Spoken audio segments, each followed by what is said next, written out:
Hey there. You're about to step into a world where the smallest actions wield the greatest power. Imagine the soft tap of a single drop eroding solid rock over centuries. An almost invisible force carving canyons. You're nestled into your favorite spot. The gentle weight of pillows cradling you. A soft hum of ambient life all around. Maybe it's the distant drone of traffic. Or perhaps the flutter of leaves against your window. Reality check. You're wearing mismatched socks, and your cat just knocked over a houseplant. But you're here, curious, open. So, before you get comfy with your headphones, take a moment to like the podcast and subscribe, but only if it feels right. Invite me into your world, share your location and local time. I'm curious where you are when these tiny sparks begin. Now, lean back, maybe dim your screen light, and let's drift into today's journey together. You've heard that transformation demands grand gestures, the massive upheaval, the epic resolutions. But beneath that myth lies a quieter truth. Change blooms from the tiniest seeds. In this chapter, you'll wander through the science and soul of tiny sparks. Those almost imperceptible habits that start as whispers and swell into roaring streams of progress. You'll discover how a single choice, a page read, a breath noticed, a step taken, ripples outward through your days, months, and years. You begin at the edge of awareness, noticing the smallest decisions, the fleeting hesitation before you pick up your phone, the slight pause before you reach for a snack. That micro moment is your launch pad. Your brain is an efficiency machine, constantly seeking the path of least effort, slipping habits into autopilot so you can save energy for what it deems important. Against that backdrop, tiny changes slip under the radar, undetected by resistance and prime for compounding. Consider water droplets on stone. Each drop alone is insignificant, yet over time the canyon forms. Likewise, when you choose one extra sip of water, one extra paragraph of reading, or one extra minute of pause, the impact is invisible at first. But consistency grows into force. A composer who writes a single bar of melody each day finds, months later, that she has a full symphony. A runner who laces up just to step outside ends up logging miles, unplanned, yet inevitable. These examples aren't rarities. They're evidence of the compound power that governs small habits. You'll meet the story of Jamie, who declared she'd meditate just one breath each morning. 5 breaths turned into 10, then 15. Soon, meditation became her anchor in chaos, her compass through stress. Or the tale of Marcus, who committed to doing 1 push-up per day after brushing his teeth. That 1 push-up grew slowly, almost imperceptibly, into full-body workouts that reshaped not just his body, but his confidence and identity. But how does a 1-second effort translate into monumental change? It's all in the math of compounding. A 1% improvement each day sounds trivial, yet 1% compounded daily leads to a 37-fold improvement across a year. Imagine becoming 37 times better at anything: writing, focus, health, by tiny daily increments. Your trajectory lies not in leaps, but in steps so small you barely notice as you take them. Here's your first experiment. Identify one simple habit, so tiny you can't say no. Maybe it's reading 1 sentence after waking, or doing 1 squat before you sit. Commit to it today, right now. Pause then, and do it. You're back? Great. Notice how easy it felt. Notice how starting was the only barrier. Once you start, momentum often carries you further. That 1 sentence becomes 2, 3. That 1 squat becomes a series. That's the spark. And sparks feed on attention. By focusing on the tiniest win, you bypass the overwhelm of big goals. You trick your brain into thinking, this is easy. Let's do more. But if you had aimed to run 5 miles today, or write 10 pages, you'd likely hesitate, debate, negotiate with yourself. Instead, you plant a seed so small it feels painless, and by tomorrow, the seed has sprouted roots. You notice, too, how small habits create identity shifts. Each time you follow through, you cast a vote. I am the kind of person who cares about this small action. One sentence read, one step taken, one mindful breath breathed. Over time, those votes tally up, rewriting your self-image. You don't have to chase a new identity. You simply build it, day by day, action by action. Let's explore the neuroscience. Your brain seeks to minimize effort. Unnecessary decision-making drains energy. That's why big goals can be so draining. Your prefrontal cortex must constantly override default behaviors. But small habits slip past that gatekeeper. They're under the radar, consuming minimal willpower. Each repetition strengthens neural circuits in the basal ganglia, embedding the habit into autopilot. Soon, the routine is less choice and more default.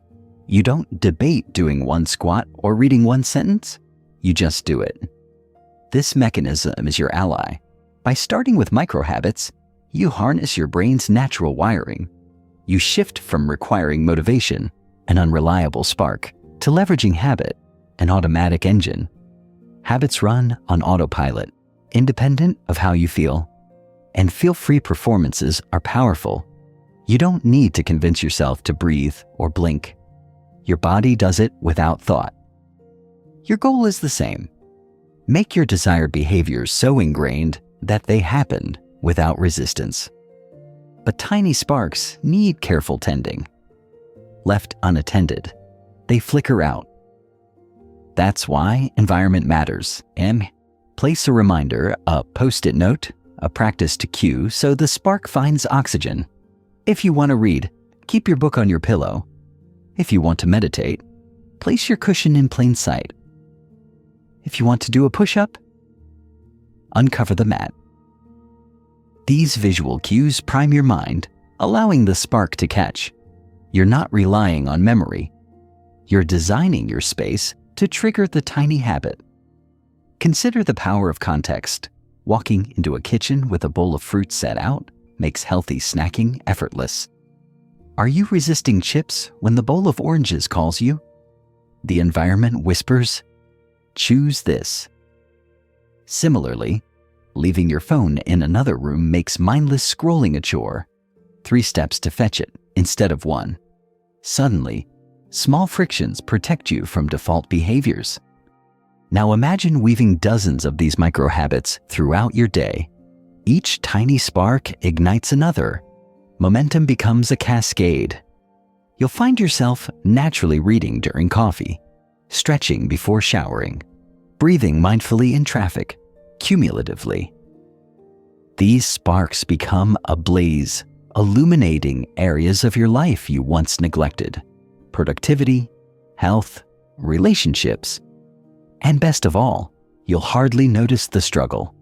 The rituals are small enough to slip into a busy day. This is not just self-help jargon. It's the blueprint of legendary performers. Olympic athletes log marginal gains in nutrition, recovery, and technique. Tiny improvements that converge into gold medals. Now, world-class writers write a few pages every morning. Artists sketch one shape daily. Their success isn't magic. It's the relentless compounding of just one more over years. It's the unglamorous, invisible grind that forms champions. In the weeks to come, you'll layer more tactics, habits stacking, 2-minute rules, temptation bundling, each building upon the foundation of tiny sparks. But first, you must believe small actions matter. If you ever doubt, return to today's experiment. Repeat your micro-habit. Feel the simplicity? Notice the shift in your confidence when you prove to yourself that you can show up, even briefly. Then tomorrow, do it again. And the next day after that. By the end of this chapter, you'll carry the spark with you. You'll bring curiosity to each pause in your day, seeking opportunities to plant micro-choices. You'll see that transformation isn't a mountain to climb overnight, but a path made of countless small stones. And as you step on them, one by one, you'll create your own canyon of change, deep and enduring. So here's your takeaway. Start tiny. Start now. And trust the process. Cast your tiny votes. Nurture each spark with consistency. Design your environment to sustain the flame. Over time, you'll look back in wonder at the canyon you've carved, not by force, but by the steady drip of daily action. You carry the spark of tiny change from your first step into a new realm of possibility. And now you're ready to witness how those sparks congeal into something grand. Compounded power that will shape your life in ways you can barely imagine. In this chapter, you'll dive into the astonishing math and hidden alchemy behind 1% improvements, the daily micro shifts that, over time, compound into seismic results. As you journey forward, you'll feel both humbled and exhilarated by the exponential beauty of incremental gains. You begin by picturing a vast ocean. Drop a single grain of sand into that ocean, and nothing seems to happen. Yet when every grain accumulates, islands emerge on a personal scale. Each 1% tweak, one extra minute of movement, one more paragraph of reading, might feel negligible, but day by day, those tweaks snowball. You win. It's the difference between sailing at a constant bearing and correcting your course by a degree each day. Over weeks and months, you'll find yourself in entirely new lands. Imagine you're an investor in your own life, and your daily habits are your portfolio. A single habit might yield modest returns, the equivalent of a fraction of a percent, but when you diversify with dozens of micro habits, your compound interest skyrockets, just as a savvy investor reinvests dividends. You reinvest each tiny win into building new habits. Those reinvested gains generate fresh dividends, setting off a feedback loop of continuous growth. To see this in action, let's explore the numbers. A 1% daily improvement doesn't sound like much? If you improved by 1% today, you'd be a 1% as capable as yesterday. But if you improved by 1% every day for a year, 365 days, that improvement multiplies to a factor of roughly 37 times better than when you began, and that's just with daily 1% gains. If you dipped into sub 1% improvements, the effect compounds more gradually. If you occasionally slipped, the growth curve bends. But overall, the trend remains upward. Conversely, a 1% daily decline, skipping your micro habits, erodes your capabilities by the same magnitude, leading you to 3% of your initial ability at year's end. Now close your eyes and feel that scale, 37-fold growth versus fading away to nearly nothing. Which path will you choose? The choice happens in each moment you decide. One small push-up or none, one sentence of writing or none, one mindful breath or distraction. It's empowering to realize that you aren't held hostage by dramatic transformations. You're stewarded by the accumulation of countless minor decisions. But this isn't just about numbers. It's about mindset and momentum. When you commit to tiny improvements, you create positive momentum, a cascading effect that lightens your mental load. Because each success, even the smallest one, validates your effort. You begin to crave the feeling of progress. You want to click that checkbox to feel the micro thrill of accomplishment, and that craving fuels the next micro action. Consider the story of Lena, who dreamed of learning Spanish. She decided she would learn one new word each day, then use it in a sentence. 10 words gave her a phrase. 30 words let her understand simple conversations. Over 365 days, she amassed over 300 words, enough to navigate daily life on a short trip. Those single word steps weren't earth-shattering, but collectively, they created fluency and confidence. Or think of Arjun, who wanted to run a marathon. Instead of plunging into 10-mile runs, he committed to tying his shoes and stepping outside. Some days he ran, other days he just walked, but he never skipped stepping outside. Over months, his step-out habit became running habit. A few minutes turned into half an hour. Half an hour blossomed into an hour. Eventually, he found himself pacing miles he once thought impossible. His secret, incrementally expanding within his comfort zone, just enough to feel growth while avoiding injury or burnout. This principle of marginal gains is famously used by champion cyclists who analyze every component: tire pressure, nutrition, camera seat height, for a 1% edge, individually minor. Together, they yield world-class performance. You're no different. You have a system, your life, ripe for marginal improvements. Marginal gains also apply to your identity. Each 1% shift in self-perception, believing I am someone who moves daily instead of I am sedentary, shapes your identity. When you choose a tiny win, you cast a vote for that new identity. 1 vote per day is hardly noticeable, but over time those votes dictate your self-image. I'm a reader, I'm a runner, I'm a learner. Once identity aligns with action, sustaining the habit becomes effortless, since you're simply honoring who you already are. Let's pause for an experiment. Pick one area you want to improve: focus, health, creativity, and identify one tiny improvement you can make today. Perhaps you'll spend 1 minute planning tomorrow's tasks, or do 1 push-up, or journal just 1 sentence. Then pause this audio. Do it now. Welcome back. Notice how surprisingly easy it was. Now imagine doing that every day for a year. That's the seed of your transformation. Understanding compound growth also reshapes how you handle setbacks. When you miss a day, the math bends slightly, but it doesn't reset to 0. If you intend to improve by 1% today but slip, you might lose 0.5%. Tomorrow you resume the practice, and your compound curve corrects itself. In other words, a consistency matters far more than perfection. A missed microhabit is a minor blip, not a catastrophe. A resilient mindset recognizes that the path to 37x improvement is rarely linear. It undulates, but ultimately ascends. This reframing reduces shame and fear, replacing them with curiosity. How can I get back on track? What small recovery action can I take now? Often, simply performing the microhabit the next moment, writing 1 sentence after lunch instead of in the morning, resets the momentum. By focusing on incremental consistency, you turn setbacks into small corrective shifts rather than emotional derailments. Consider natural systems.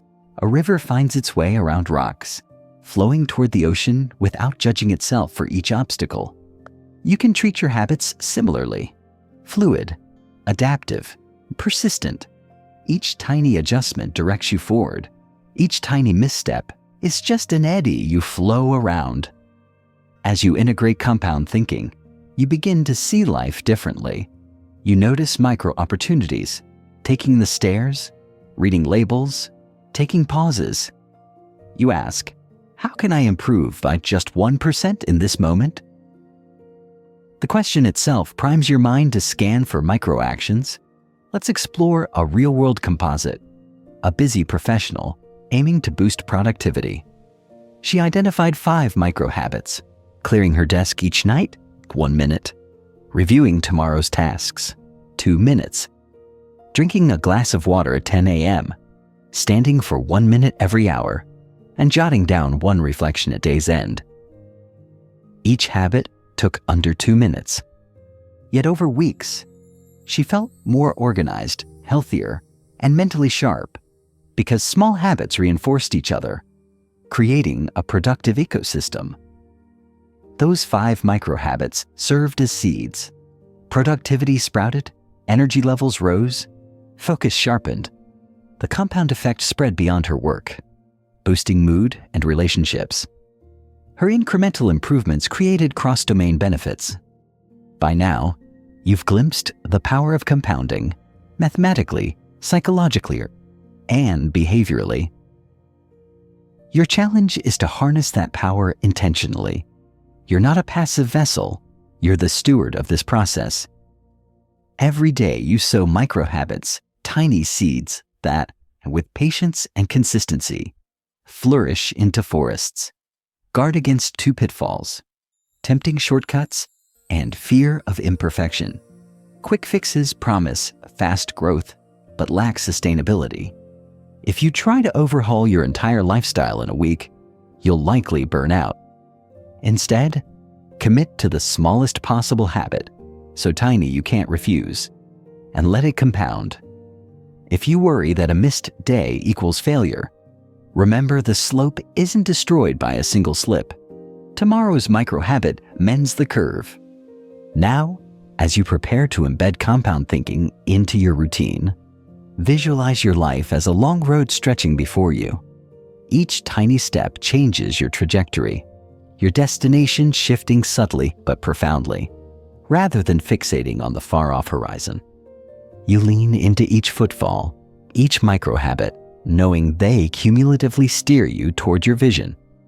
In the upcoming chapters, you'll explore deep dives into the 4 laws of behavior change, making habits obvious, attractive, easy, and satisfying, and advanced techniques for habit mastery.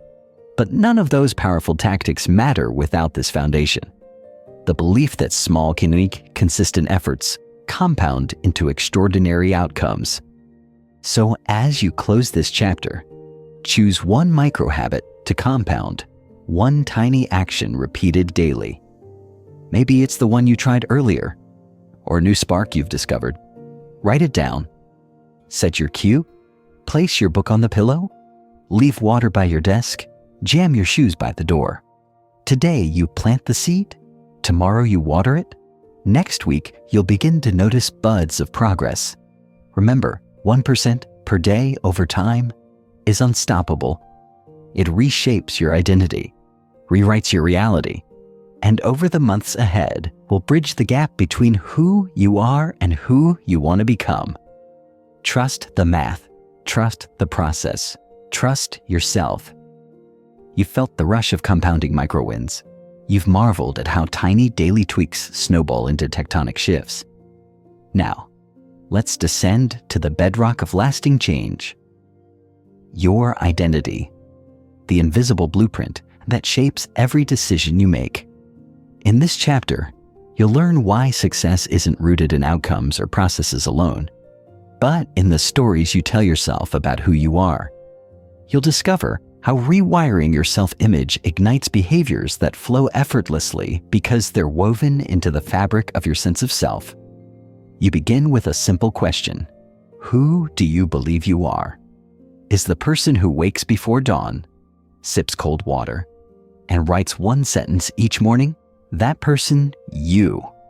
Or does a whisper inside say, "I'm not a morning person," and so you resist the alarm? Your identity is the lens through which you interpret every cue, every craving, and every response. It precedes your actions, and it determines which habits stick and which fizzle. Imagine your identity as concentric circles.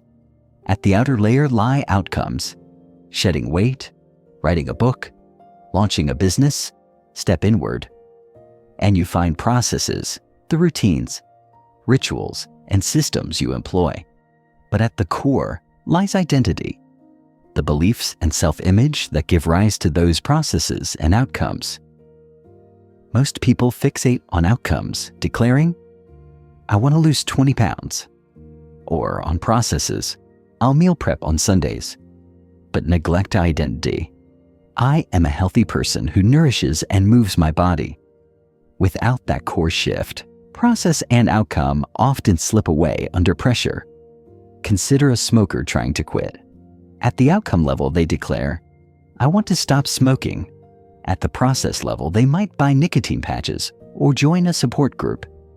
Yet relapse rates remain high because the core identity, "I am a non-smoker," isn't yet cemented. But when someone steps into a new self-concept, saying, I don't smoke. They cut through the ambiguity.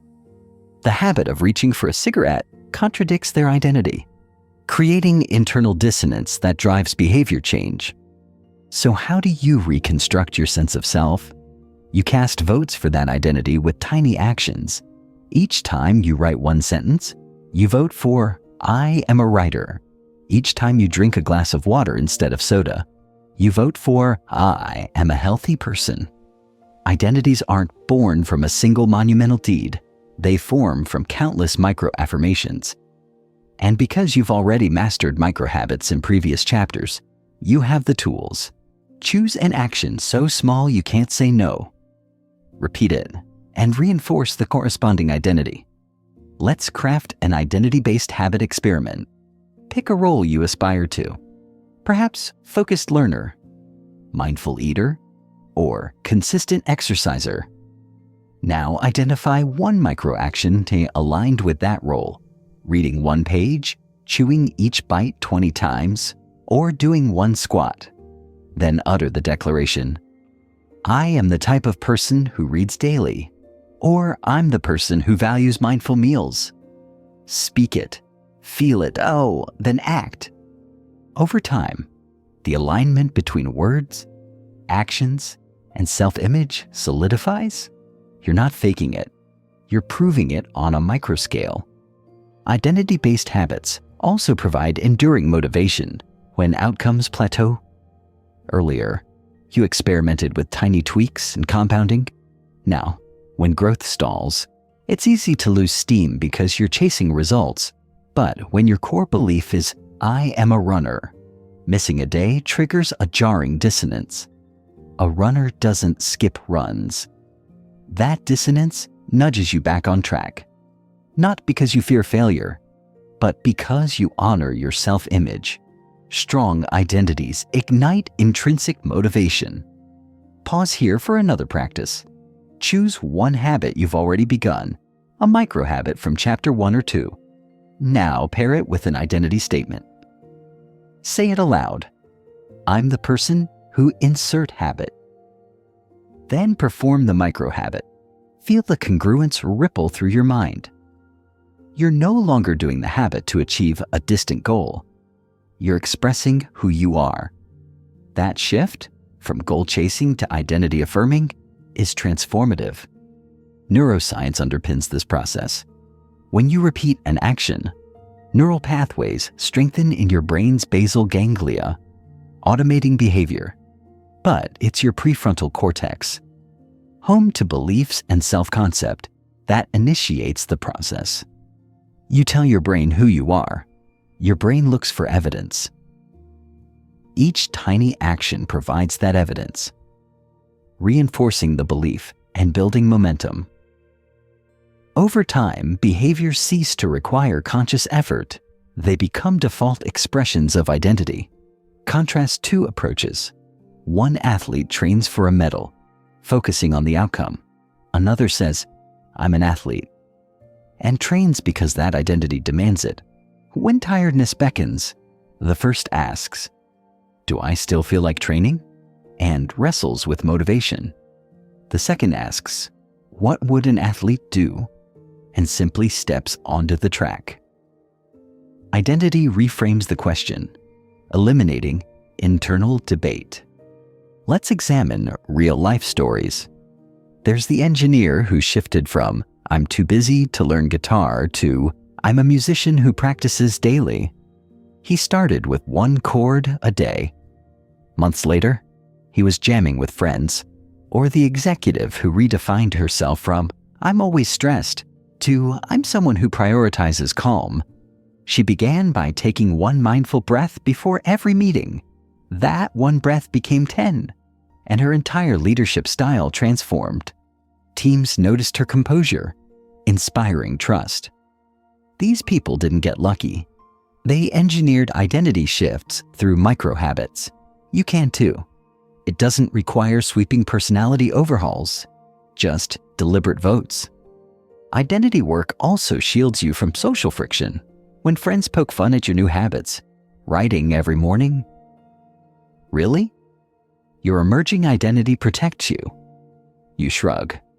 Yes, I am a writer. That confidence deflects judgment because you're grounded in self-belief. Peer pressure loses power when your core identity outshines external opinions. However, identity change isn't magic. It demands consistency. You might slip, miss a micro-habit, and feel dissonance. But don't let that disquiet morph into shame. Instead, treat each slip as data. Ask, what pulled me away?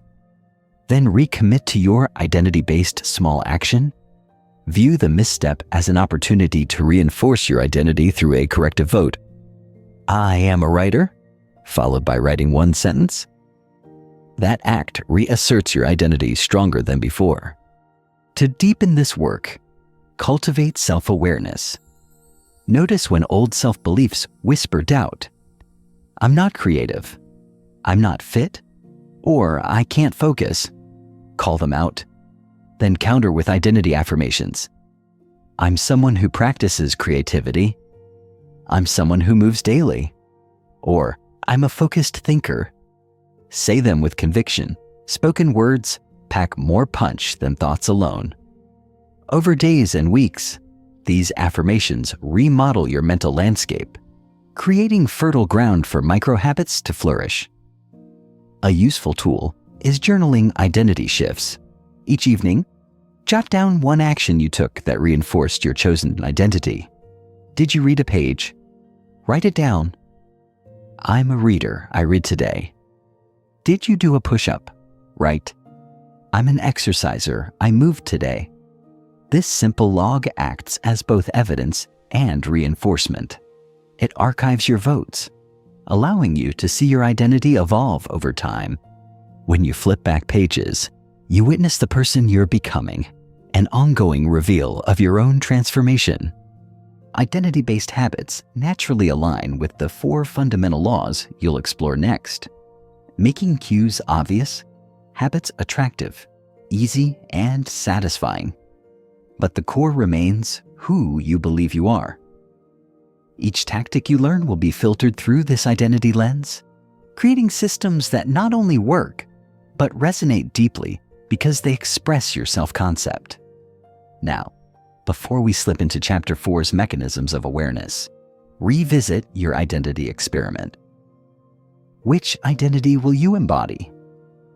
What micro-action affirms it? Write your statement at the top of a page and place it where you'll see it, on your mirror, your desk, your lock screen. Each glance is a cue. Each glance is a vote. Then perform your micro-action. Now, notice how your posture shifts as you act in alignment with your true self. As this chapter draws to a close, recognize the power you hold. You are both sculptor and clay. By casting tiny votes, you chisel away old beliefs and reveal a new self-image, one action at a time, over weeks, months, and years. That chiseling transforms raw stone into a statue shaped by intentional habit. Your identity becomes a compass, guiding you toward effortless action. With every aligned micro-habit, you strengthen your core belief, and in turn, that belief fortifies your habit, creating a virtuous cycle of identity and action. So go ahead, declare your identity, cast your vote, and watch how over time, you become the person you imagine. The ripple of change begins here, at your core, radiating outward into every choice you face.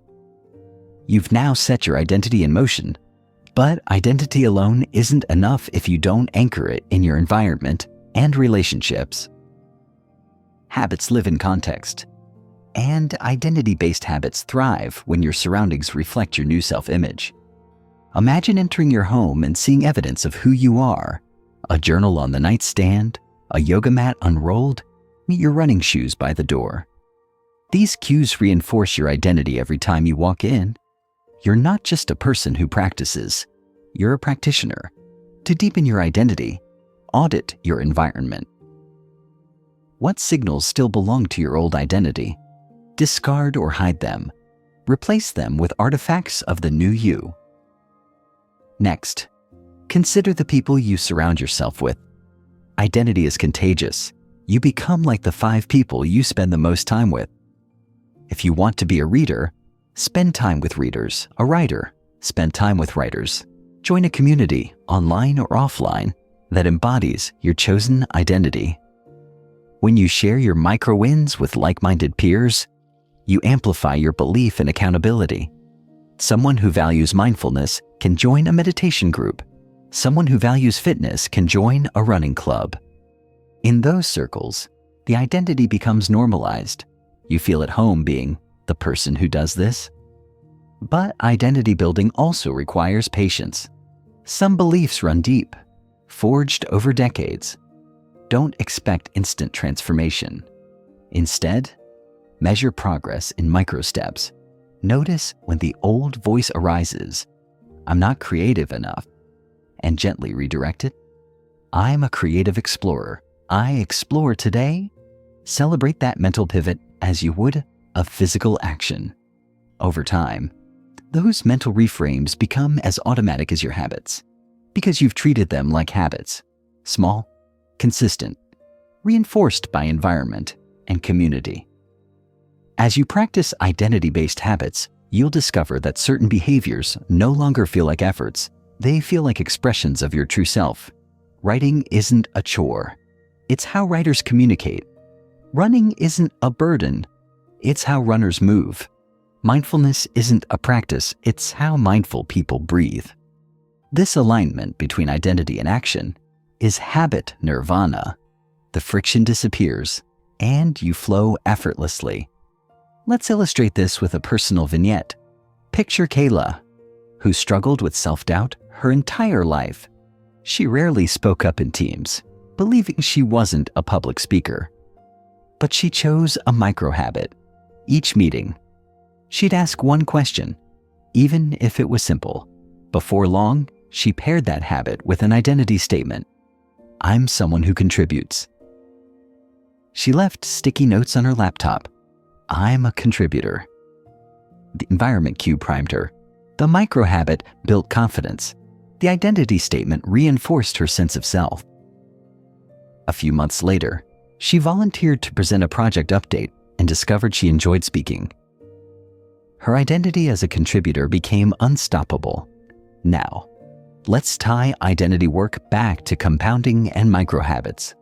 When you see yourself as a lifter, even a tiny weight becomes an identity vote. When you see yourself as a healthy eater, even swapping one chip for an apple is an identity vote. These votes compound, just like the 1% improvements you learned about. Identity and compounding are partners. Identity gives direction. Compounding gives momentum. Another experiment. Choose one habitual action you currently do, perhaps scrolling social media, and reframe it through an identity lens. Instead of, "I am someone who wastes time," which can feel shaming, choose a desired identity. "I am someone who invests my attention wisely." And every time you feel the urge to scroll, pause and ask, "Is this who I am?" That question creates dissonance, nudging you toward identity-aligned microactions, closing the app, picking up a book, walking for a minute. As you practice these identity hacks, you'll notice a profound shift. Your habits no longer feel arbitrary tasks, but expressions of your core self. That shift creates resilience. When you face life's inevitable challenges, stress, travel, holidays, the core identity acts like an anchor. You might deviate, but you're more likely to return quickly, because behaving in line with your identity restores equilibrium. Before we conclude this chapter, let's layer in one more insight. Identity evolves. As you grow, your self-concept can and should expand. Each time you master an identity-based habit, you unlock the door to the next version of yourself. Once you're a reader, you can become a writer. Once you're a runner, you can become a triathlete. The identity scaffolds build upon each other's work. Embrace that iterative process. Periodically review your core identity, refine it, and choose new micro-habits that align with your evolving vision. Now, as this chapter draws to a close, let's tie together its key threads. You began by understanding that identity sits at the heart of behavior change, that who you believe you are shapes what you do. You learned to cast votes for that identity through tiny, repeatable actions. You saw how environment and community amplify identity-based habits, and how compounding micro-actions accelerate identity shifts. You practiced reframing both actions and self-talk to support your core belief. Finally, you witnessed how identity-based habits fuel intrinsic motivation, resilience, and effortless follow-through. Your next step is simple yet profound. Choose one identity that resonates deeply. Take a moment now to articulate it in a single sentence. Then pair it with one micro-habit. Write it down, place it in view, and perform the micro-action. Let that be your first vote. Tomorrow, vote again. In a week, reflect on how many votes you've cast and celebrate that new identity you're sculpting. One tiny action at a time. Identity is your North Star. Keep it bright. Let every micro-habit guide you closer to it until one day you wake and realize you have become the person you always intended to be. You've aligned your identity with micro-habits, and now you're ready to shine a spotlight on the hidden triggers that launch your behaviors, the subtle cues that steer your days without conscious permission. In this chapter, you'll become a detective of your own routine, uncovering the signals, time, place, emotion, preceding actions, and people that silently dictate what you do next. By making these cues visible, you'll seize control of your habits rather than drift along on autopilot. Begin by noticing your immediate surroundings. You walk into your kitchen and instinctively reach for a snack. Why? Because sight of the countertop acts as a cue. Later, you slump onto the couch and pick up the TV remote. Again, environment triggers you. These cues are like magnets, pulling you toward behaviors without asking your permission. Your brain, ever efficient, has encoded these patterns into neural shortcuts so deeply that you barely notice you're following them. To bring these cue patterns into the light, try the habit scorecard exercise. For one day, today, keep a running tally of every habit you perform. From the moment you wake, brushing teeth, checking your phone, making coffee, scrolling social media, snacking, stretching, opening email. Write each one down. Don't judge and simply list. Next to each habit, note the cue. Time of day, location, preceding action, emotional state, or presence of others. For example, 7:10 a.m., bathroom mirror, brushing teeth, cue, location, time. 7:12 a.m., phone light, checking notifications, cue, sight, smelts, preceding action.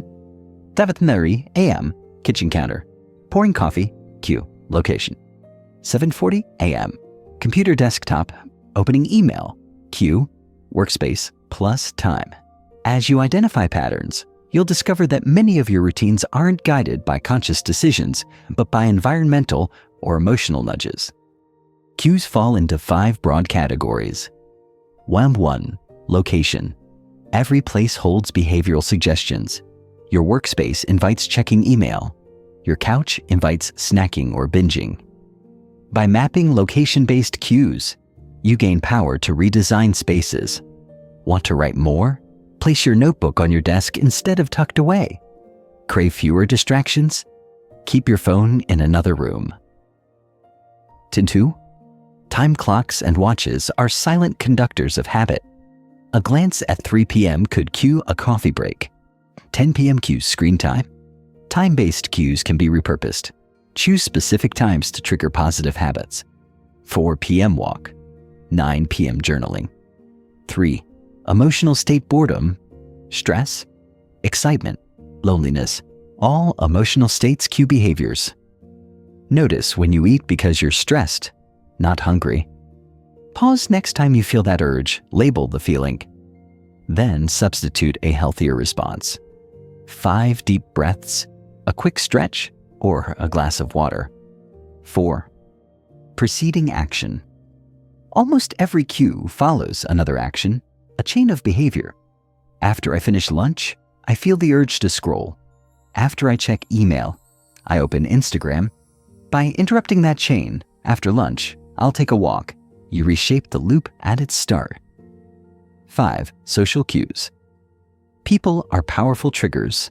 If your friends eat pizza every Friday night, you likely join. If colleagues gossip by the water cooler, you chip in. To harness social cues, surround yourself with those who embody your desired habits. Join a walking group instead of the lunch and gossip circle. Once you've cataloged your cues, it's time to make 2 strategic moves. Amplify the cues you want and dampen the cues you don't. This is the core of cue clarity. Amplify positive cues. Place visual reminders in sight. Sticky notes, open notebooks, water bottles. Use digital prompts, calendar alerts, wallpaper images, app notifications only for desired habits. Anchor micro-habits to existing routines. After I brush my teeth, I'll meditate for 1 minute. Dampen negative cues. Remove temptations from view. Stash junk food in opaque containers or out of reach. Block digital distractions. Use website blockers during work hours. Silence social apps. Create friction. Place your phone in a drawer to discourage impulse checking. Let's practice cue amplification. Recall the micro-habit you chose in Chapter 1 or 2. Place its cue where it cannot be missed. If it's reading 1 sentence after waking, put your book on your pillow tonight. If it's 1 push-up after email, set a sticky note on your monitor. If it's 1 sentence of journaling, leave your journal on your keyboard. By physically embedding the cue in your environment, you bypass memory and reliance on willpower. Next, tackle a negative cue. Identify 1 habit you want to break. Say evening snacking. Locate its cue, perhaps the bag of chips on the counter. Move the chips to a high shelf or a cupboard with a latch. If the cue disappears, so does the impulse. As a result, you'll find yourself less likely to snack because the prompt vanishes. Emotional cues require mindful interruption. When stress triggers snacking or doom scrolling, you need an alternate pathway. Develop an if-then plan. If I feel stressed, then I will take 3 deep breaths. Practice that pause. Inhale, hold. Exhale, repeat. This tiny pause rewires the brain to decouple stress from the old habit and invalid a new habit loop. The cue, stress remains, but the response shifts. Debate persists around whether emotional cues can ever be fully controlled, yet you can cultivate awareness to choose your response. Label the emotion where I notice anxiety. Then choose a micro-action, stand and stretch for 30 seconds.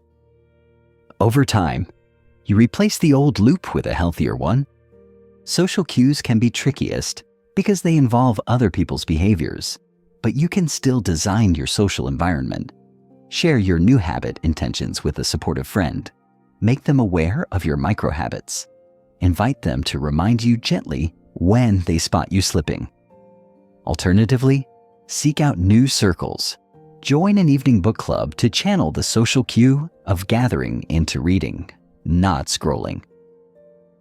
By shifting your social cues to align with your goals, you harness collective influence for positive ends. As you master cue clarity, you'll notice gaps in your day where habits run on autopilot in unhelpful directions. Those gaps are golden opportunities.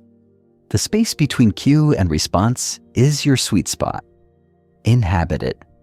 When you feel the pull of an old cue, pause and ask, is this the cue I want? Then choose consciously. For instance, picture yourself walking into the living room after work. Normally, you slump and start scrolling. Instead, pause at the threshold. Breathe.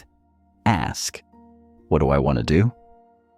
If reading aligns with your identity, pick up a book on the coffee table. That single pause disrupts the default loop and allows a new habit to emerge. To solidify cue clarity, maintain your habit scorecard for another day, this time adding a third column: desired replacement. For each cue that triggered an unwanted habit, write down the alternative action you want to take. Then, at the start of the next day, review the list and place reminders where those cues usually occur. You're designing a cue response reward loop that favors your goals. Reward yourself for noticing cues.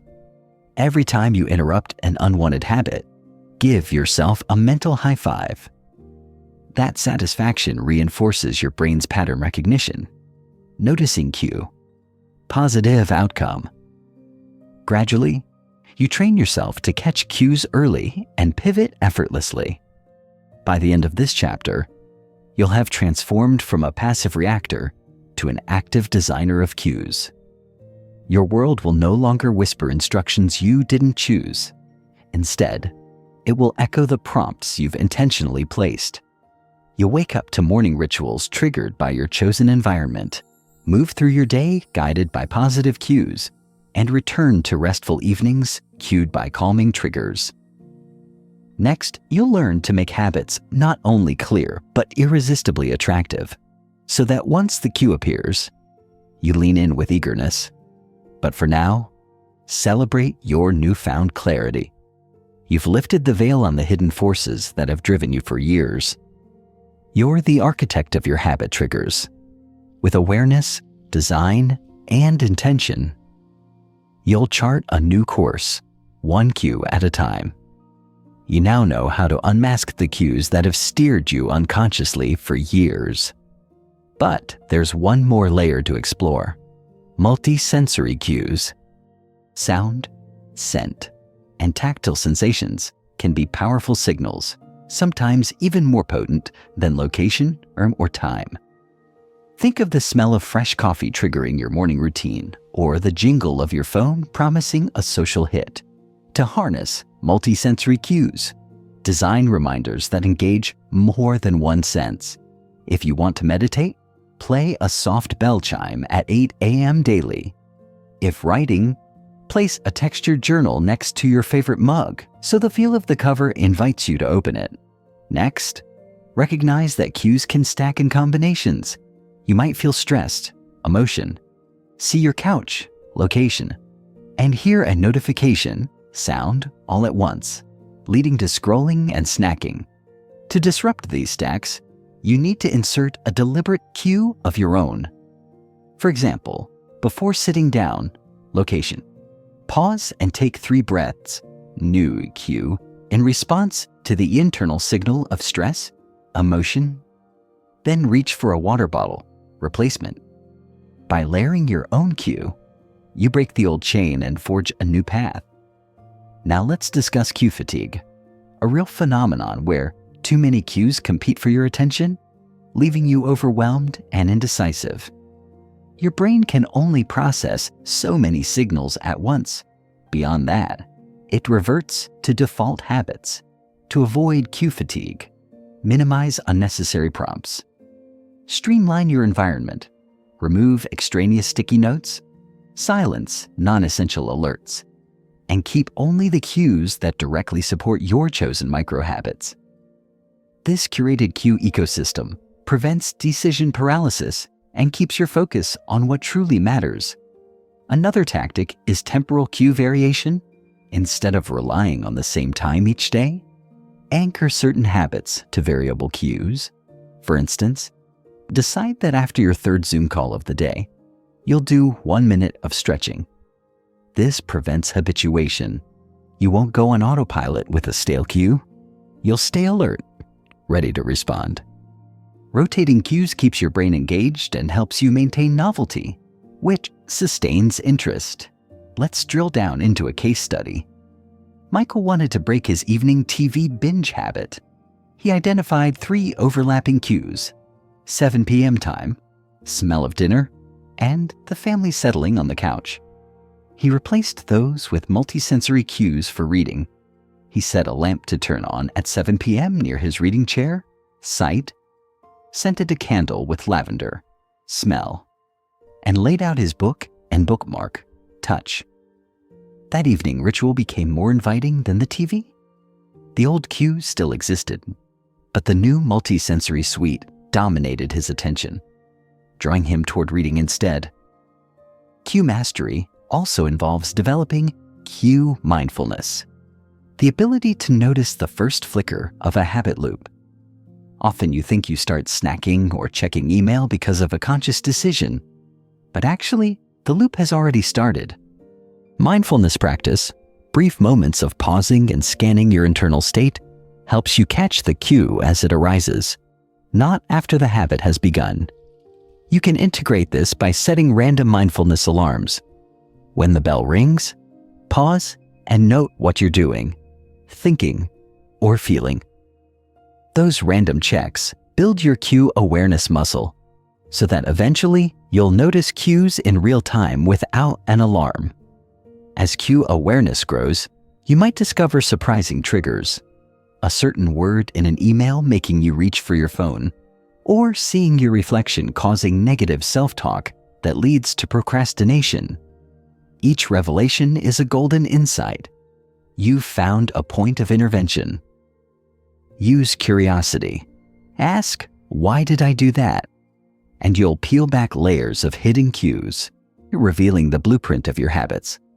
Finally, integrate social accountability into cue design. Share your new cues with a friend. For example, you'll send them a text when you complete your microhabit after receiving the daily prompt at 8 a.m.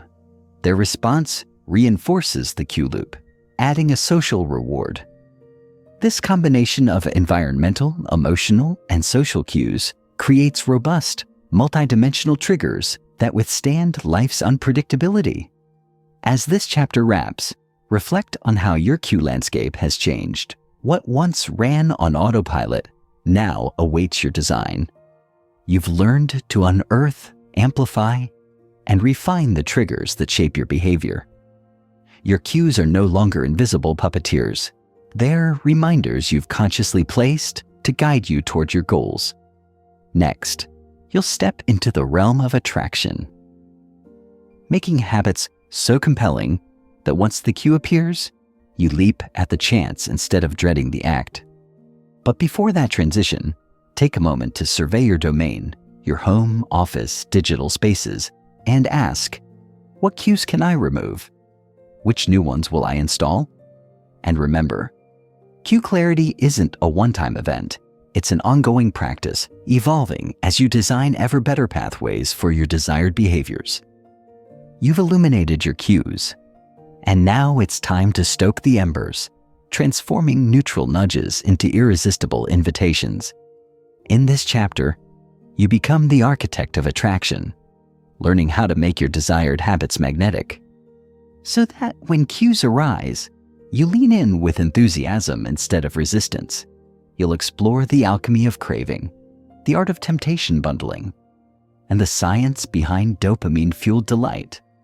Your mission: craft habits so inviting that you can't help but say yes. Begin by acknowledging the truth. Your brain is a craving machine. It doesn't pursue behaviors for their own sake. It pursues anticipated rewards. You don't crave jogging. You crave the rush of endorphins, the sense of accomplishment, the mental clarity that follows. You don't crave flossing. You crave fresh breath and the relief of knowing you've cared for your teeth. To make a habit attractive, you need to reframe it so the anticipated reward shines like a beacon. Reframing is a cognitive makeover of your habit's story.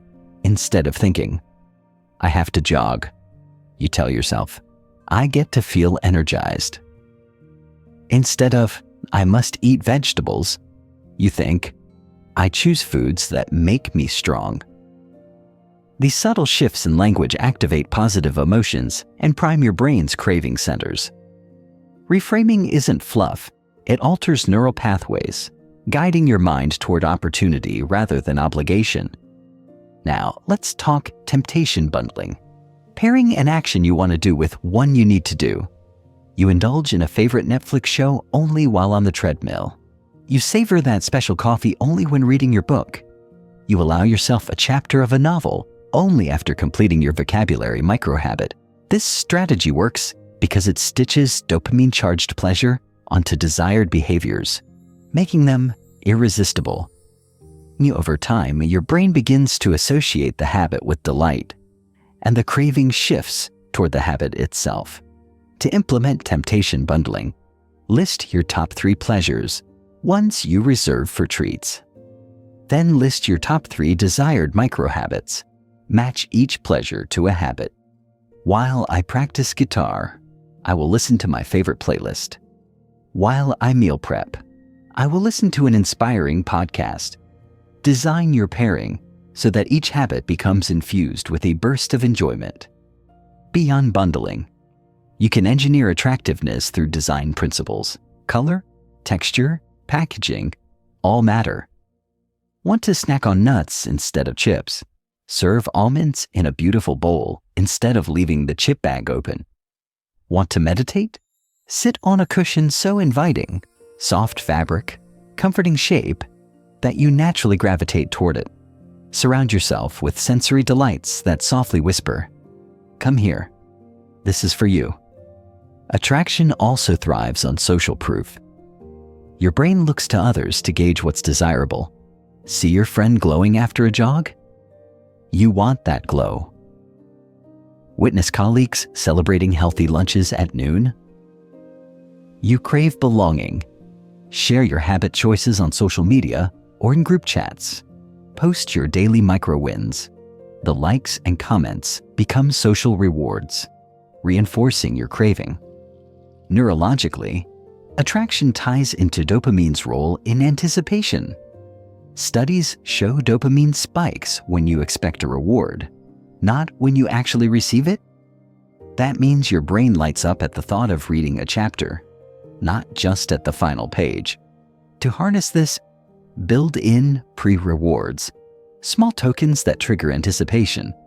For instance, buy a special bookmark that you only use when reading for your habit. Each time you see it, your brain pre-experiences the delight of reading, fueling your craving. You can also leverage novelty. Your brain craves new stimuli. Rotate your pleasure habit pairings every few weeks to keep interest high. Change your running route. Explore new chapters in a cookbook. Alternate podcast genres. Novelty prevents habituation, ensuring the dopamine spark remains bright. But be mindful not to create too much churn. Novelty should spice the ritual, not destabilize it. Let's delve into a real-life experiment. TaskRabbit's founder wanted to write every morning but kept resisting. He introduced a fun pen, a fountain pen filled with his favorite ink. He only used it for his micro-habit writing each day. The pen's tactile pleasure and ritualized use made writing feel luxurious. Soon, the pen's mere presence sparked anticipation. He couldn't wait to sit down. That small design tweak transformed resistance into magnetism. Another example, a team at Google found employees avoided taking stairs. They added music to the stairwell, catchy tunes that played as you climbed. Suddenly, the stairs became entertaining. Energy bills rose slightly from the music system, but health metrics and stair usage soared. That's attraction engineering, making the right choice the more fun choice. As you build attractiveness, guard against the dark side, making temptations too attractive. Your chocolate chip while walking nook might replace walking entirely if the cookie steals the show. To prevent this, ensure the pairing balances desirability and alignment. The pleasure should be a garnish, not the main course. If you find yourself indulging the treat and skipping the habit, swap in a less overpowering pleasure, or break the pairing into 2 stages, a micro-habit first, then a separate treat moment. Beyond tangible pleasures, you can create psychological rewards. Celebrate micro-wins internally. Visualize the future you. Thank yourself. Relish the identity affirmation. Gratitude journals. brief affirmations, and post-habit self-recognition rituals amplify gratification without external props.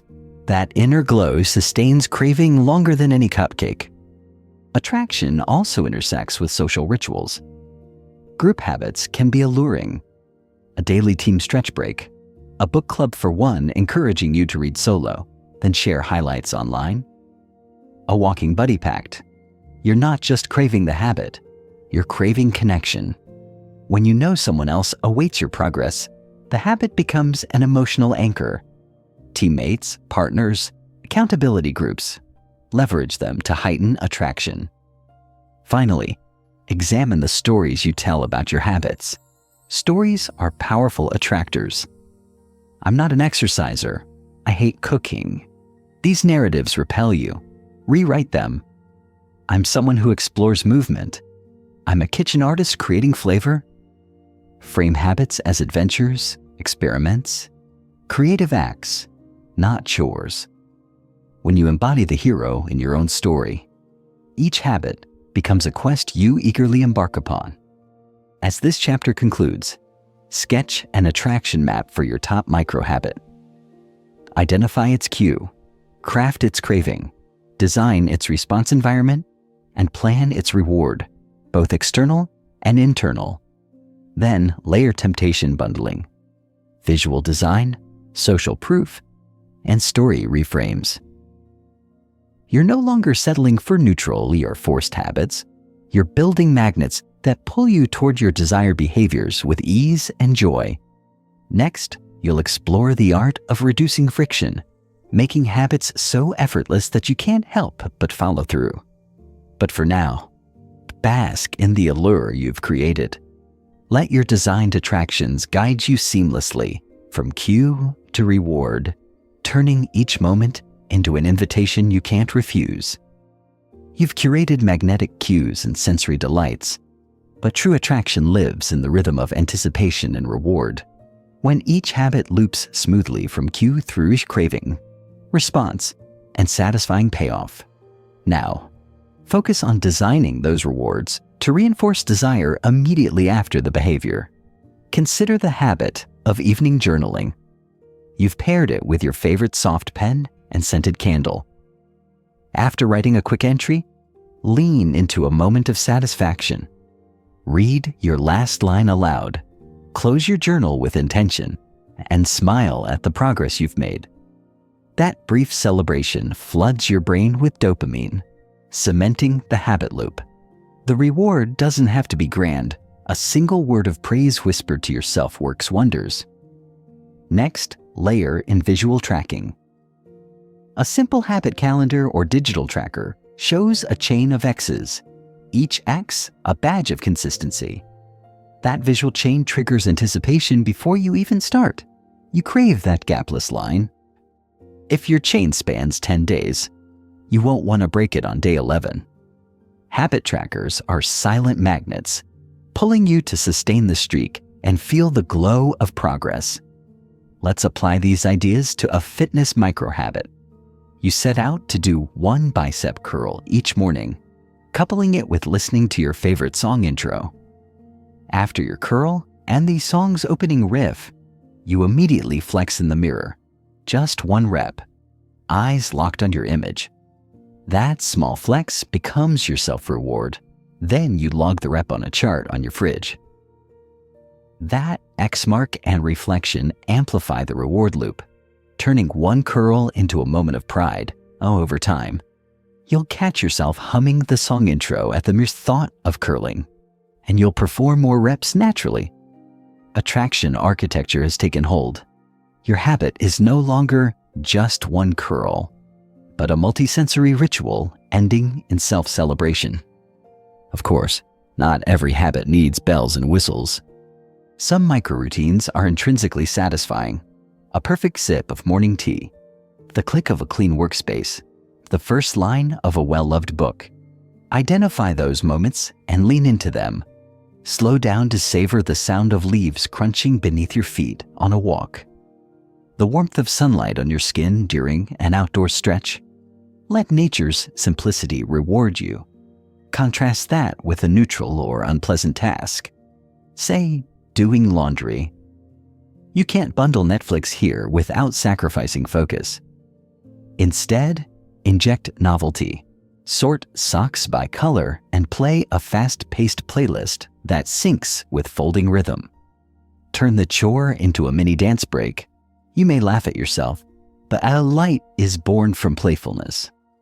That playful reward transforms an otherwise dull task into an action you anticipate. Attraction also demands removing negative associations. If you link working out with pain or discomfort, start small enough that discomfort is negligible. One squat hurts nothing. Celebrate the ease of that single squat. You just did something active without struggle. That positive experience begins to overwrite old narratives of exercise as torture. Another potent reward is progress feedback. We love to see data, a graph of daily steps, a word count of daily writing, the number of breaths held in meditation. Use simple apps or paper logs to visualize your progress. Each uptick on the chart releases a small dopamine hit, proof that you're moving forward. Over time, those small hits guide you toward deeper engagement.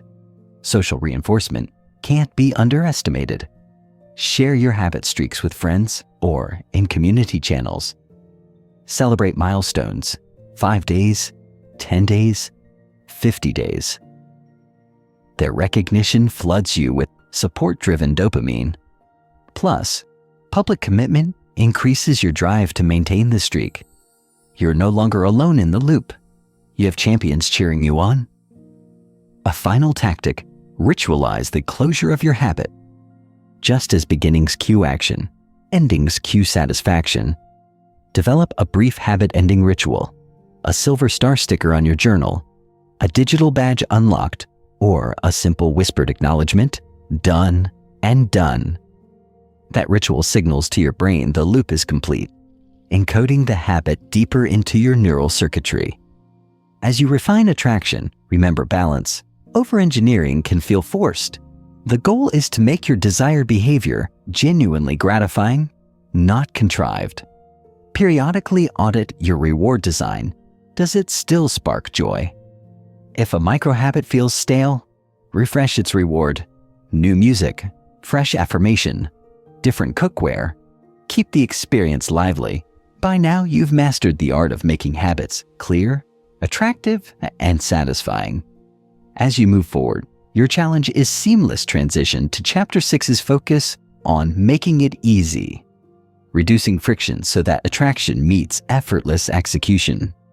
But hold on to the delight you've crafted here. Let attraction be the gentle current that draws you from cue to response to reward, day after day, habit after habit. You've made cues obvious, attractions compelling, and rewards deeply satisfying. Now it's time to melt away all remaining resistance to make your habits as easy as breathing. In this chapter, you'll embrace the law of least effort, discover the power of friction reduction, and master the 2-minute rule so that consistent action becomes effortless, automatic, and nearly invisible. Your goal: transform every habit into the path of least resistance. Recall your commute. If you park closest to the building, walking those extra steps feels natural. But if you scratch for a distant spot at the far edge of the lot, the extra walk can feel like punishment. That simple decision mirrors life. We default to the easiest option. Your brain craves minimal effort. It's biologically wired to conserve energy for critical challenges. To harness that tendency, design your environment so that the path to your desired micro-habit requires less effort than the path onto the unwanted one. First, conduct a friction audit. Walk through a typical day and identify every point where you hesitate or procrastinate on a desired behavior. Do you skip meditation because the cushion is buried under clothes? Do you avoid journaling because your pen is in another room? Do you postpone stretching because your mat is rolled up in the closet?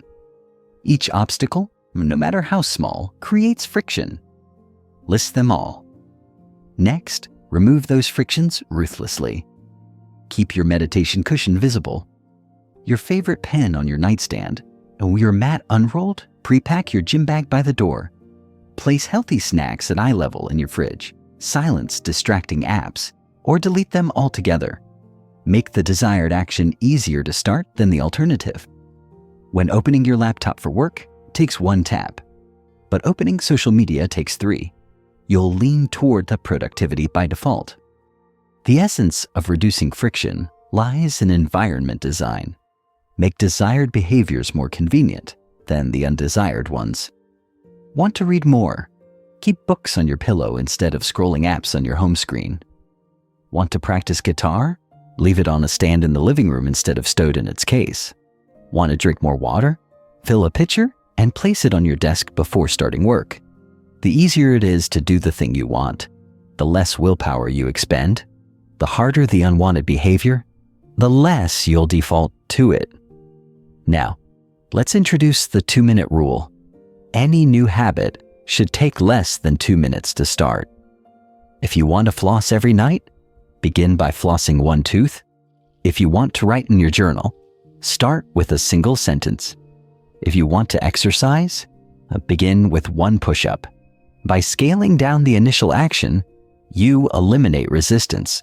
Once you start, momentum often carries you forward. That 2-minute gateway collapses the barrier between decision and action. Consider the difference. Write 10 pages versus write 1 sentence. The former triggers resistance. The latter feels trivial. By committing to the simplest possible version, you bypass hesitation. After 1 sentence, you often choose to write another and another without forcing yourself. Over time, the 1-sentence habit expands organically into a robust writing routine, all because starting became almost effortless. Friction reduction also extends to timing. Schedule micro-habits at strategic moments when you're already engaged in a related activity. This is habit stacking revisited with ease in mind after pouring your morning coffee. Read 1 sentence. After hanging up your coat, do 1 squat. After lunch, take 1 mindful breath. By anchoring to an existing routine, you eliminate decision fatigue. Your brain already knows what to do next.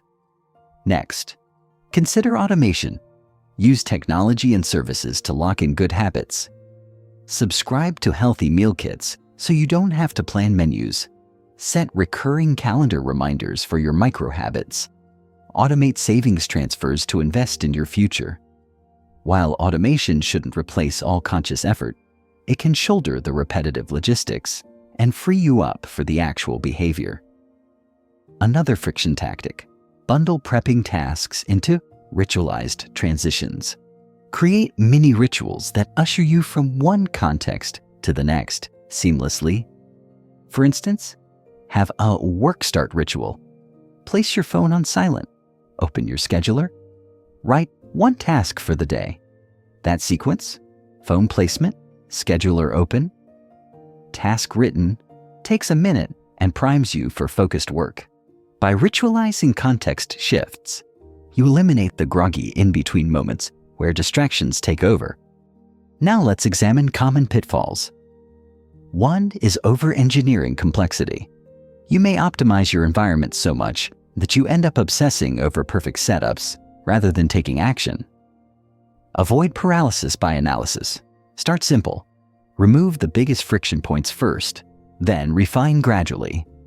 If having 3 book piles feels daunting, begin with 1. If deleting all apps seems extreme, start by silencing notifications. Incremental environment tweaks align with your micro-habit mindset. Another pitfall is neglecting maintenance. Even the best environment decays. Cushions get muddled. Mats roll back up. Notifications creep in. Schedule quick weekly reviews to restore frictionless setups. Spend 5 minutes each Sunday refilling water pitchers, reorganizing workspaces, realigning habit cues. Maintenance is itself a small habit that sustains the effortless flow you've designed. Friction reduction can also be applied to breaking bad habits by increasing friction for undesired behaviors. Want to quit doom scrolling? Log out of the app and remove its shortcut. Want to curb late-night snacking? Lock the pantry with a timer lock or move snacks to the garage. The added steps create enough resistance that you'll reconsider. Increase the effort required to do the bad habit while decreasing the effort for the good habit. That dual strategy shifts your default behaviors powerfully.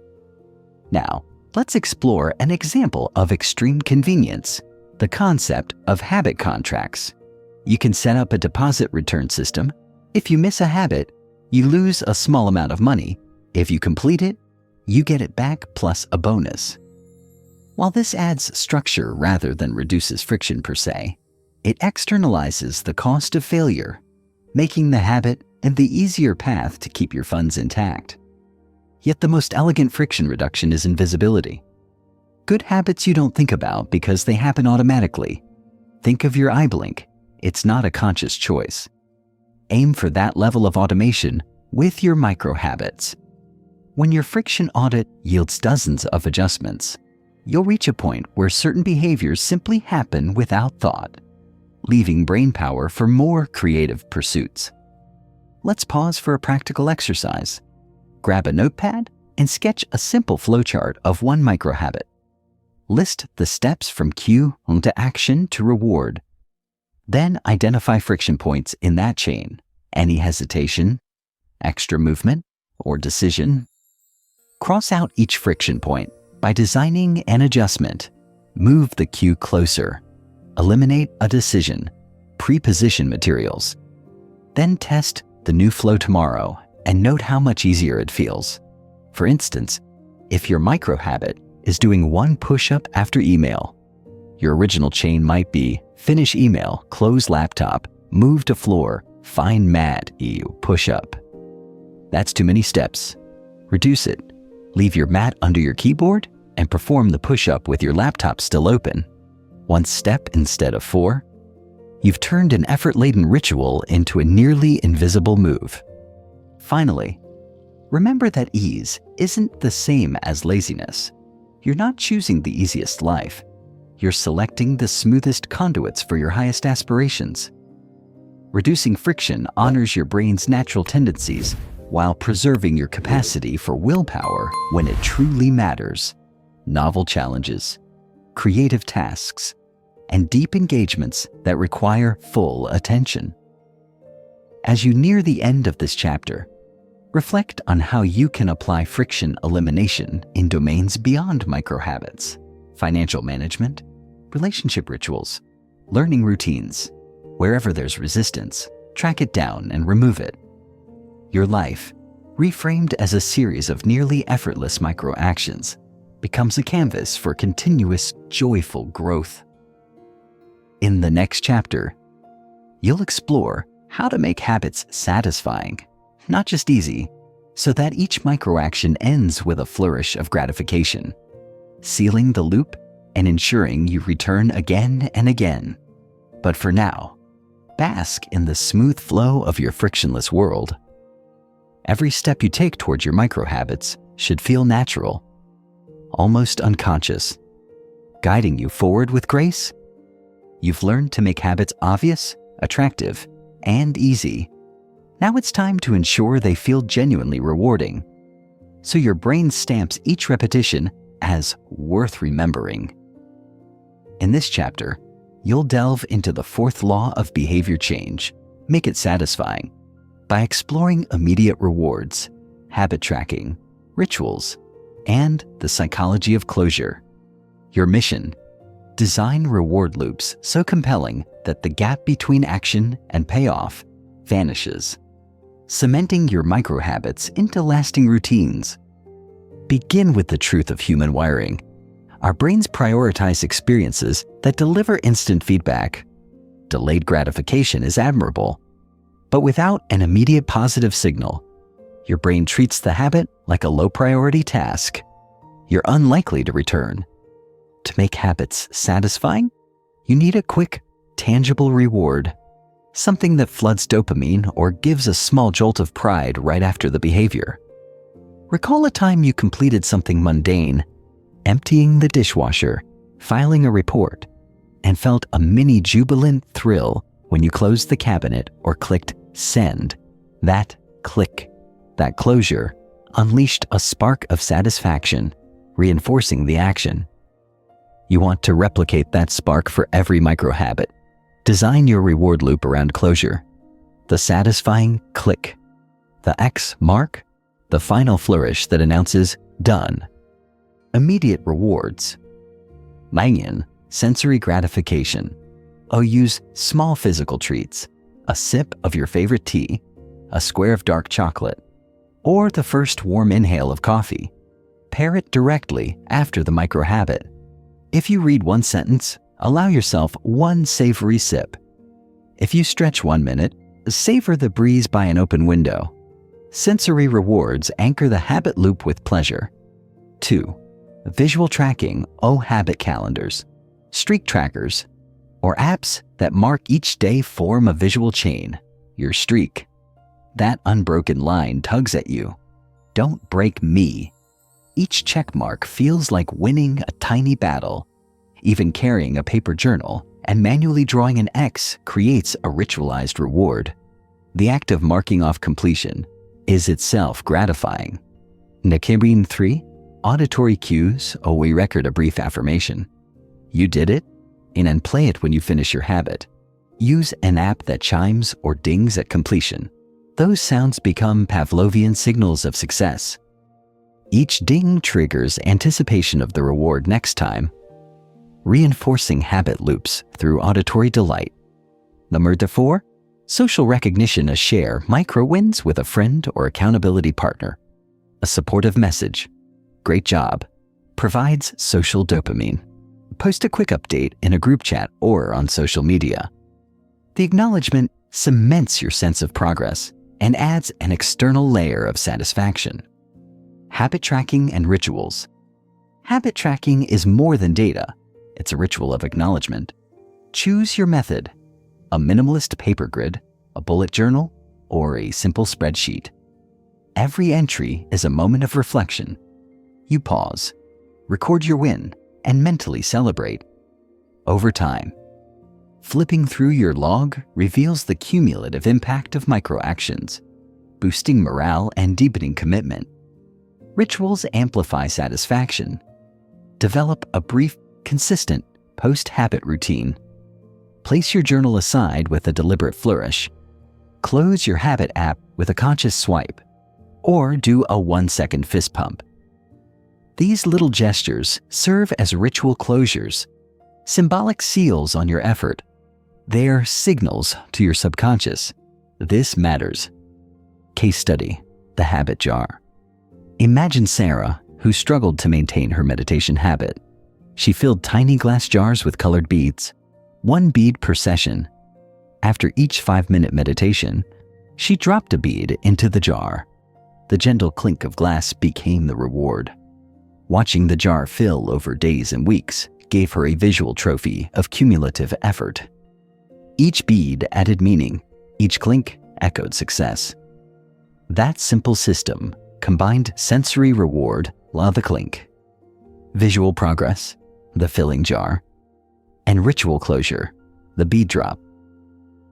Meditation ceased to feel abstract. It felt concrete and celebrated. Whenever Sarah felt tempted to skip, seeing a nearly full jar pulled her back in. She didn't want to halt that steady cascade of beads. Emotional reinforcement. Beyond physical and visual cues, emotional reinforcement matters. After each habit, take a moment to note how you feel: calm, energized, focused. Internalize that emotion. Label it. That reading session made me feel curious. Or that stretch made me feel alive. Writing a 1-sentence reflection amplifies the emotional payoff and deepens the memory. Another tactic: victory log. Keep a running list of micro wins and how they uplifted you. Review it weekly. The recall triggers positive associations, sustaining motivation when novelty fades. You're training your brain to link the habit with positive identity and emotion. Designing delightful habits. To make habits satisfying, you must treat them as experiences, not chores. Infuse micro-habits with elements of fun, playfulness. Turn repetitive tasks into games. Time your 1-minute plank and try to hold a second longer each day. Creativity. Add flair. Practice one guitar chord with a dramatic air guitar flourish. Surprise. Introduce random rewards, sometimes a bigger treat for consistency over several days. These playful variations keep satisfaction high and your brain engaged. Combating diminishing returns. Over time, the initial reward may lose luster. Novelty fades. To counteract this, rotate rewards. Alternate between sensory treats, visual trackers, social shoutouts, and internal reflections. Introduce small reward Easter eggs, an unplanned break, a 30-second dance party, or reading a poem. Variety maintains freshness, ensuring each habit loop feels new and attractive. Balance and boundaries. While rewards are essential, guard against overindulgence. Your reward should reinforce the habit, not overshadow it. If your treat becomes the focus, eating a cookie outweighing the micro-workout, it backfires. Monitor which rewards enhance the loop and which distract from the habit's purpose. Adjust by scaling back extraneous pleasures or replacing them with non-consumable rewards, like brief social connections or movement. Putting it all together. 1. Cue, action, reward. Ensure the reward follows immediately, within seconds. 2. Ritualize. Add a brief closing gesture. Click yell, clink, swipe, smile, tray, track. Mark your win. Review your streak daily. Reflect. Note one emotional uplift. Feel the positive shift. 5. Rotate. Alternate rewards to maintain novelty and engagement. Practice this loop for your chosen micro-habit for 1 week. Notice how satisfaction grows with each iteration. Observe any shifts in motivation and effort. Tune the reward elements to amplify delight. As this chapter winds down, savor the newfound resonance between action and reward. No more maybe next time. Your habits now deliver immediate gratification, anchoring them deeply into your routine. Ahead, you'll learn how to break bad habits by inverting these laws, making unwanted actions invisible, unattractive, difficult, and unsatisfying. But for now, honor the satisfying finale you've crafted. Let each habit close with a flourish of delight, and watch how quick rewards forge the strongest chains of consistency. You've mastered the art of building good habits. Now it's time to dismantle the bad ones. In this chapter, you'll explore how to invert the 4 laws of behavior change, make it invisible, unattractive, difficult, and unsatisfying to break unwanted routines at their core. You'll learn to identify and remove cues, reframe cravings, increase friction, and disrupt reward loops so that the pull of bad habits fades into irrelevance. Your mission: transform your environment and mindset so that undesirable behaviors lose their grip. Begin by acknowledging that bad habits are often attempts to solve problems, stress relief, boredom, social bonding, or fleeting pleasure. Your brain learned these routines because, in some context, they delivered a short-term payoff. Whether it's doom scrolling to escape anxiety, snacking for comfort, or procrastinating through busy work, each habit served a function. To truly break a habit, you must understand the need it once addressed and offer a healthier alternative. Step 1. Identify your habit loop. Return to the habit loop of cue, craving, response, and reward. Choose one bad habit, perhaps checking your phone upon waking. Start a mini investigation. Note every time you engage the habit. Jot down what triggered it, cue, what you expected, craving, how you responded, behavior, and what you felt afterward, reward. Over a day or two, patterns will emerge. Certain times, locations, emotional states, or preceding actions predict the habit. As you track, resist judgment. Your goal isn't shame, it's clarity. Each recorded loop is data, a clue about how your routine functions. By shining light on the mechanism, you've taken the first step to dismantling it. Step 2. Make the cue invisible. Cues are the launch buttons for habits. To break a habit, remove or hide its button. If social media notifications entice you, mute or disable them. If chips in a transparent bowl lead to mindless munching, stash them in opaque containers or remove them altogether. If you check email first thing, remove the email app shortcut from your home screen. The principle is simple. Out of sight, out of mind. When the cue disappears, the habit loop can't start. This isn't about willpower, it's about environment design. Your brain won't search for the habit if the trigger is gone. Exercise, audit your environment for one bad habit cue and eliminate it. Feel how absence of the cue reduces the urge. Step 3. Make the craving unattractive. After removing the cue, reframe how you think about the habit. Your brain doesn't crave the behavior itself. It craves the expected reward. If you snack on sweets when stressed, you crave relief. To break the habit, expose the downsides of the reward. Visualize the sugar crash, the creeping fatigue, the disrupted health. Temptation may linger, but the glow dims when you associate the habit with negative consequences. Use inversion reframing. Instead of, I want to scroll for escape, think, I don't want lost hours in mental fog. Create mental links between the habit and its costs. Psychological research shows that highlighting negatives can reduce desire and may balance the pull of pleasure with the push of aversion. Step 4. Make the response Alchemy difficult. Raise the effort required to perform the bad habit. Add friction. If you want to cut down on TV watching, unplug the set and place the remote batteries across the room. If you want to quit smoking, keep your lighter out of reach and empty ashtrays regularly. Increase steps until the habit feels too cumbersome to bother with. Another tactic is commitment devices. Pre-commit to penalties for misbehavior. Apps like StickAK will let you pledge money to a cause you dislike if you fail. The cost of giving in becomes tangible, shifting your brain's cost-benefit analysis away from the habit. Step 5. Make the reward unsatisfying. Finally, break the reward link. After performing the bad habit, create immediate negative feedback. If you snack late at night, after each snack, you must immediately drink a bitter herbal tea. If you overspend online, you log the purchase and send yourself a stern, self-written reminder of your savings goals. The discomfort of the negative consequence undercuts the habit's reward.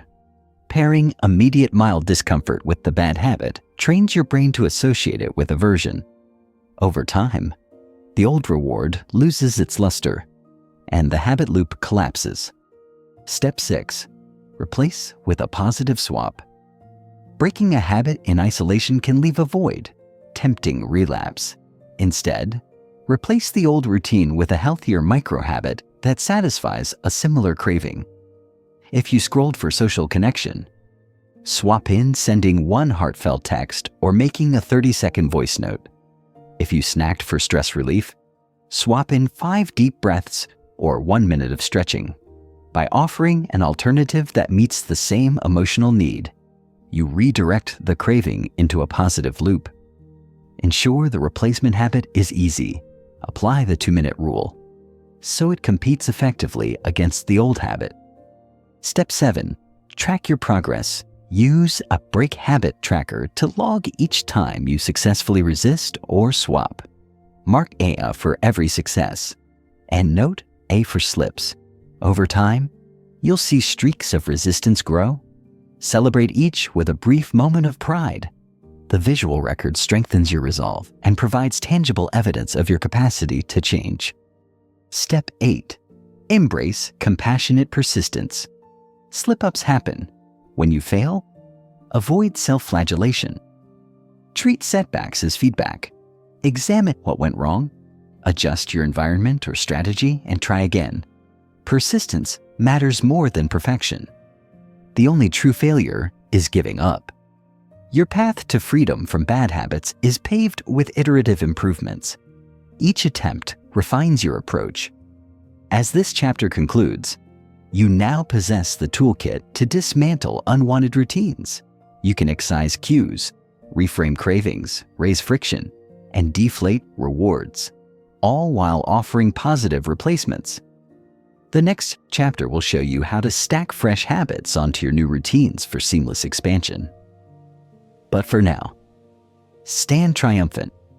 You've crumbled the foundations of old habits and created space for new growth. You've seen how to invert each law of behavior change to dismantle unwanted routines.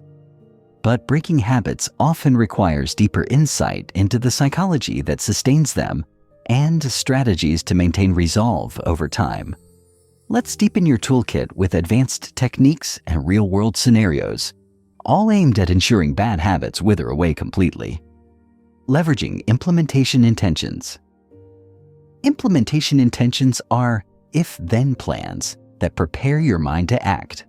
Instead of hoping you won't scroll mindlessly, specify, if I feel the urge to scroll for distraction, then I will stand up and stretch for 1 minute. This simple plan primes your brain. When the cue happens, urge to scroll, you're already on deck with a prepared response. Research shows that people who form clear implementation intentions are significantly more likely to follow through. Write down your if-then statements for each bad habit you want to break. Tuck the note in your wallet or phone case as a constant reminder. Habit pair decoupling. Many bad habits ride on the coattails of good ones. You brush your teeth, then check your phone. To decouple a habit pair, you must intentionally interrupt the sequence.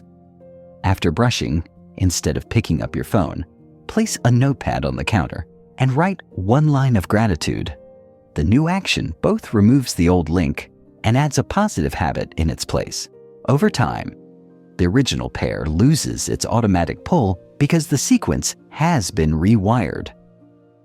Emotional regulation techniques. Bad habits often flare under emotional duress. When stress or boredom strikes, your brain defaults to what has soothed you before. To intercept this, cultivate brief emotional regulation practices. Box breathing. Inhale for 4 counts, hold 4, exhale 4, hold 4. Na 5, 3, 2, 1. Grounding. Identify 5 things you see of 4 you can touch, and 3 sounds, 2 scents, 1 taste. Name it to tame it. Verbally labeling emotions reduces their intensity. By practicing these in neutral moments, you build muscle memory. So when the emotional cue arrives, you're more likely to respond with regulated calmness instead of defaulting to a bad habit. Utilizing habit replacement rewards. When you break a habit, you remove its reward. If you scroll for social connection, that dopamine bump vanishes, leaving a void. Fill this void with replacement rewards that satisfy the same need. Connection. Send a voice note to a friend, or write a quick appreciation message. Stimulation. Read 1 fascinating article summary on a topic you love. Relaxation. Savor a stretch or a few minutes of gentle music. Each time you swap, you reinforce the new behavior and starve the old habit of its payoff. Environmental reset rituals. You've removed or hidden cues, but your environment might still echo the old habit. Schedule a quarterly habit environment reset. Meal 1. Scan every room for leftover triggers. Magazines that lead to mindless reading, hidden candy jars. Nesumo. Reorganize. Group items that support new habits. Meditation cushion next to your bed. Art supplies on your desk. 3. Refresh. Introduce a seasonal element, fresh plants, new stationery, to invigorate your space and prevent cue fatigue. This ritual keeps your environment aligned with your evolving goals and prevents old habits from creeping back unnoticed. Social contracts. and accountability partners. Social pressure can be repurposed to your advantage. Create a habit-breaking contract with a friend or partner. Specify the habit you want to break. Define clear success and failure metrics, e.g., no screen time in the bedroom after 9 p.m. for 7 days. Agree on a penalty for failure, e.g., you buy them coffee, and a reward for success. They treat you to a small gift. When your name is attached to a public pact, you're far more motivated to uphold it. The anticipation of social consequence often outweighs the fleeting pleasure of the bad habit. Harnessing cognitive dissonance. Your brain dislikes mismatch between beliefs and actions. After each slip, the dissonance, knowing you meant to avoid the habit versus acting on it, creates discomfort. Rather than succumbing to guilt, channel that dissonance into corrective action. 1. Acknowledge the slip without self-criticism. I noticed I scrolled even though I intended not to. 2. Recommit. I recommit to my plan. Next time, I will follow the if-then statement. 3. Act immediately. Perform a micro-habit that aligns with your goals. 1 paragraph of writing. 1 mindful breath. By responding promptly, you show your brain that you control the narrative, reducing the emotional drag that can derail progress. Mind-body integration. Physical states influence habits. Poor posture, shallow breathing, or low movement levels can trigger default patterns of laziness or mindlessness. Integrate micro-movements throughout your day to maintain optimal physical engagement. Micro-stretches at every hour. Posture checks when you receive notifications. Breath resets before transitions, meetings, phone calls, breaks. These small interventions heighten awareness and disrupt the autopilot that fuels bad habits. Advanced case study, overcoming nighttime snacking. Meet Javier, who battled late-night snacking. He combined multiple strategies. Malwa 1. Cue removal. He moved all snack containers out of the kitchen into a locked cupboard. Then do. Craving reframe. He visualized his digestive system healing each time he felt for chips. 3. Increased friction. He set an ice-cold water glass by his bed. Grabbing it felt less comfortable than dry mouth, so he drank water instead. Rebettal 4. Unsatisfying feedback. For every slip, he wrote a short note summarizing why he wanted to quit snacking, then reviewed it. Nabauer of Hive. Positive swap. He ate a handful of frozen grapes, still sweet, but a healthier choice. By layering these tactics, Javier's midnight urges dwindled over months. His new routine, drinking water and enjoying grapes, became automatic, and nighttime snacks receded into memory. Sustaining change through reflection. Finally, embed a reflection habit into your routine. Weekly, review both your successes and slip-ups. What strategies worked? Which cues still sneak through? How can you adjust your environment or plans? Record these insights in a journal. Reflection not only consolidates learning, but prevents stagnation, ensuring your habit-breaking efforts evolve alongside your life's changes. As this chapter closes, applaud yourself. You've acquired a rich arsenal for dismantling habits that once felt invincible.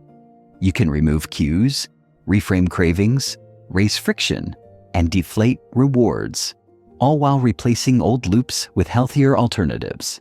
Next, you'll learn to expand your practice by stacking new habits seamlessly onto your improved routines. But for now, stand in the gap you've created, free of old patterns and ready for fresh growth. You've dismantled old habits and laid the groundwork for new ones. Now it's time to weave fresh routines into your life seamlessly. In this chapter, you'll discover the power of habit stacking, piggybacking micro-habits onto established behaviors so that growth flows naturally, not forced. You'll learn to craft chains of rituals, anchor new actions to reliable contexts, and build habit environment ecosystems that support continuous expansion. Your mission: design daily habit architectures where each new habit rides the rails of the ones that came before. Start by identifying your reliable existing habits, those you perform without fail. Morning coffee, brushing your teeth, opening your laptop, evening wind down, these are your habit anchors. They're etched into your brain's autopilot. Next, list the new micro-habits you want to cultivate. Choose ones so small they fit like puzzle pieces. The habit stacking formula is straightforward. After current habit, I will date new micro-habit. For example, after I pour my morning coffee, I will read one sentence. After I brush my teeth, I will do one squat. After I send my last work email, I will stand and stretch for 30 seconds. By linking the new habit to an existing one, you leverage the cue and the neural pathway already in place. You don't invent a stimulus. You attach your action to a trusted trigger. Let's explore habit chain design. A habit chain is a sequence of stacked habits that flow one into the next. 101. Wake up, pour coffee, read one sentence, write one gratitude line, journal one sentence. Motu. After breakfast, do one push-up, take one mindful breath, review today's to-do list. Notice how each action cues the next. Soon, this chain feels like a morning ritual, a single fluid sequence rather than disjointed tasks. The brain loves flow. It reduces decision fatigue and amplifies consistency. Designing your ecosystem. Habit. Ecosystems are environments structured to support entire chains. In your workspace, group items by sequence. Coffee mug next to your book. Book next to your journal. On your nightstand, place your meditation cushion beside your first habit cue, perhaps your water glass or a motivational quote. In your digital world, create a start stack on your desktop. Open a folder containing your planner, music playlist, and note-taking app. These ecosystems prime you for seamless transitions from one habit to the next, scaling with micro-adjustments. Once your initial stack is solid, expand gradually. After the core stack, coffee, read, journal, tea, and add another micro-habit. After journaling, do one breath circle of deep breathing. Months later, CE. Flexible habit chains. Rigidity can backfire if life throws curveballs. Build flexibility into your chains by creating alternative stacks for different contexts. Home, office, travel. Home stack, morning coffee, read one sentence, stretch 1 minute. Office stack, first cup of tea at desk, review one email draft, stand and stretch. Travel stack, after sitting down on transport, practice one breathing cycle. Scan emails for urgent items. By adapting your chains to environments, you maintain continuity even when routines shift. Triggers for habit. Stacking. Habit stacks hinge on reliable triggers. While after triggers are simple, you can also use when triggers. When I hear the kettle click, I meditate 1 minute. When I receive a calendar alert at noon, I step outside for 1 minute. These when triggers harness contextual signals beyond personal actions, expanding your stacking possibilities. Case study. The creative chain Consider Rosa, a designer aiming to boost creativity daily. She built a chain. After switching on her computer in the morning, anchor. She opened a blank sketch file and drew one circle. She then viewed one piece of inspiring art online, followed by jotting one idea in her creativity journal. That simple chain took under 2 minutes, but over time, it blossomed into a full creative practice. Her one circle habit expanded into quick sketches, then into full brainstorming sessions, all riding the rails of her startup routine. Anticipating plateaus. As with any habit, growth can plateau. When your chain's energy wanes, inject novelty. Change the sequence order, swap the setting, or refresh the micro-action. If reading one sentence feels stale, switch to a poem or a graphic novel snippet. If one push-up bored you, vary it to a plank hold. Small tweaks reignite curiosity and keep your chains alive. Monitoring and refinement. Track your habit stacks with a simple chart. List each link and check it off daily. Weekly review which links hold strong and which falter. For faltering links, revisit friction. Is the cue too weak? Is the micro-action too big? Adjust friction and reward accordingly. Your habit chain is a living system. Tweak it until it hums. Beyond morning stacks. Habit stacking isn't limited to mornings. Apply it across the day. Work breaks, meal times, pre-bed rituals. For instance, after lunch, walk 1 minute. After meetings, note 1 takeaway. After dinner, wash 1 dish. These microchains infuse every part of your day with purposeful actions, transforming varied moments into consistent growth opportunities. As this chapter closes, you hold the blueprint for habit architecture. By stacking micro-habits onto reliable anchors, designing ecosystems, and refining through feedback, you create a self-sustaining system of growth. Next, you'll learn to build comprehensive daily routines, a full habit ecosystem that supports your deepest goals. But for now, take pride in your stacks. You've crafted bridges from the familiar to the aspirational, linking each micro-step into a steady path toward transformation. You've learned to carve out individual habit chains, but now it's time to weave them into a cohesive, living system, your habit ecosystem. In this chapter, you'll architect a sustainable daily routine that aligns with your goals and rhythms, a self-reinforcing environment where micro-habits support one another and your identity. You'll explore how to map your energy states, cluster related habits and batch tasks, and create anchor rituals that frame each day. Your mission: design an integrated system in which progress feels effortless and change becomes your default setting. On 1, sketching your habit ecosystem. Begin by mapping the key domains of your life: health, productivity, creativity, relationships, and rest. Draw a circle for each domain on a sheet of paper. Inside each circle, list the micro-habits you've already established through chapters 1 through 9, your morning chain, midday stacks, evening rituals, and so on. Notice overlaps. Hydration sits in health and productivity. Reading sits in creativity and rest. Highlight these overlaps as synergistic nodes, habits that pull double duty. Next, draw connections between nodes that naturally support each other.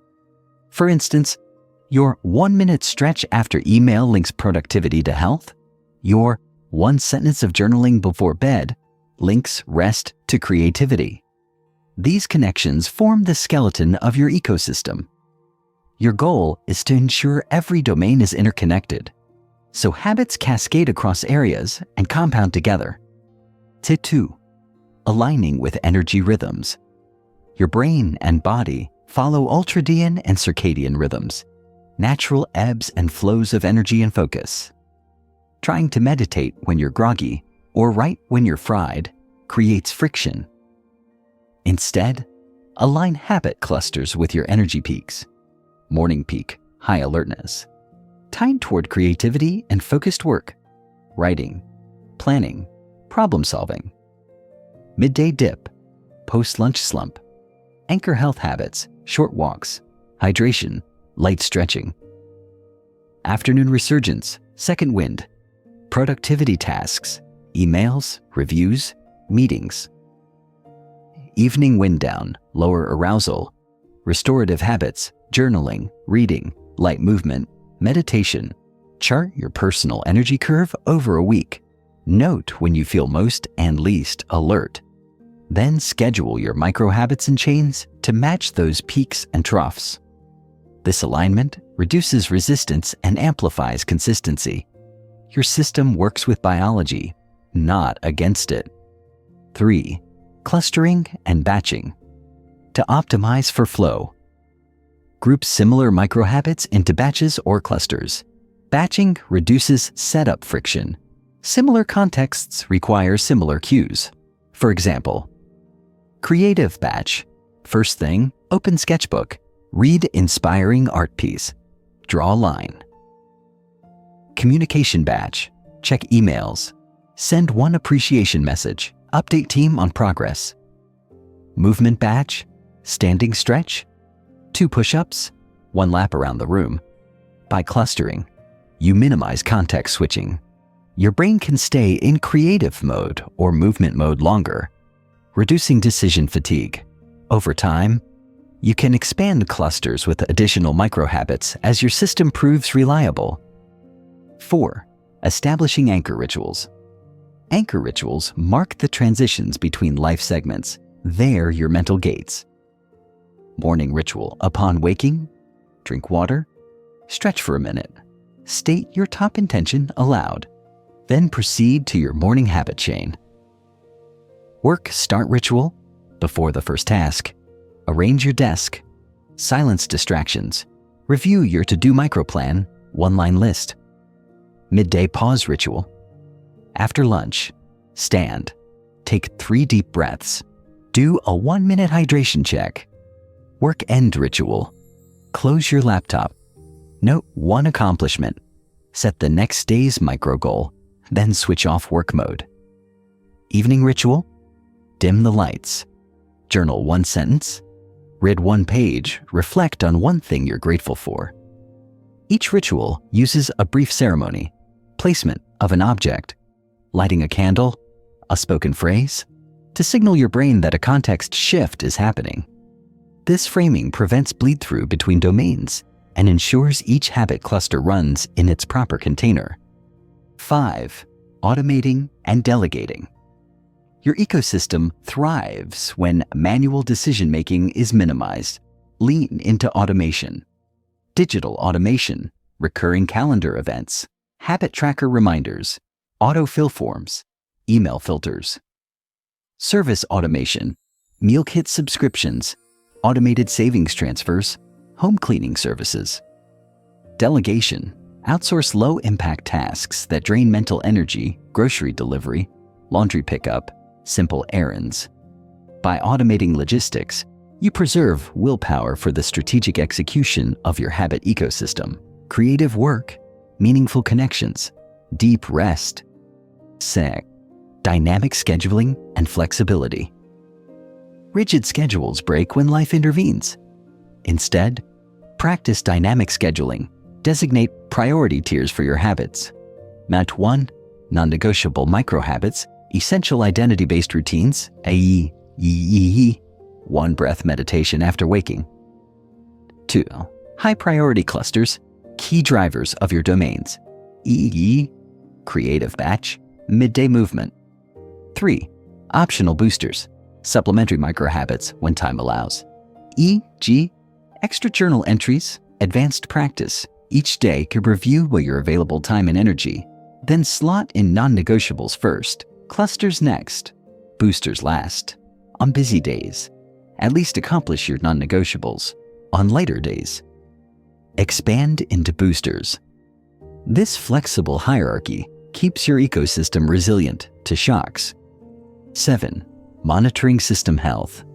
Just as you track individual habits, track the health of your ecosystem. Weekly review. Spend 10 minutes every Sunday reviewing each domain. Did your micro-habits fire? Which clusters thrived or suffered? Monthly check-in. Evaluate synergy. Are nodes supporting each other?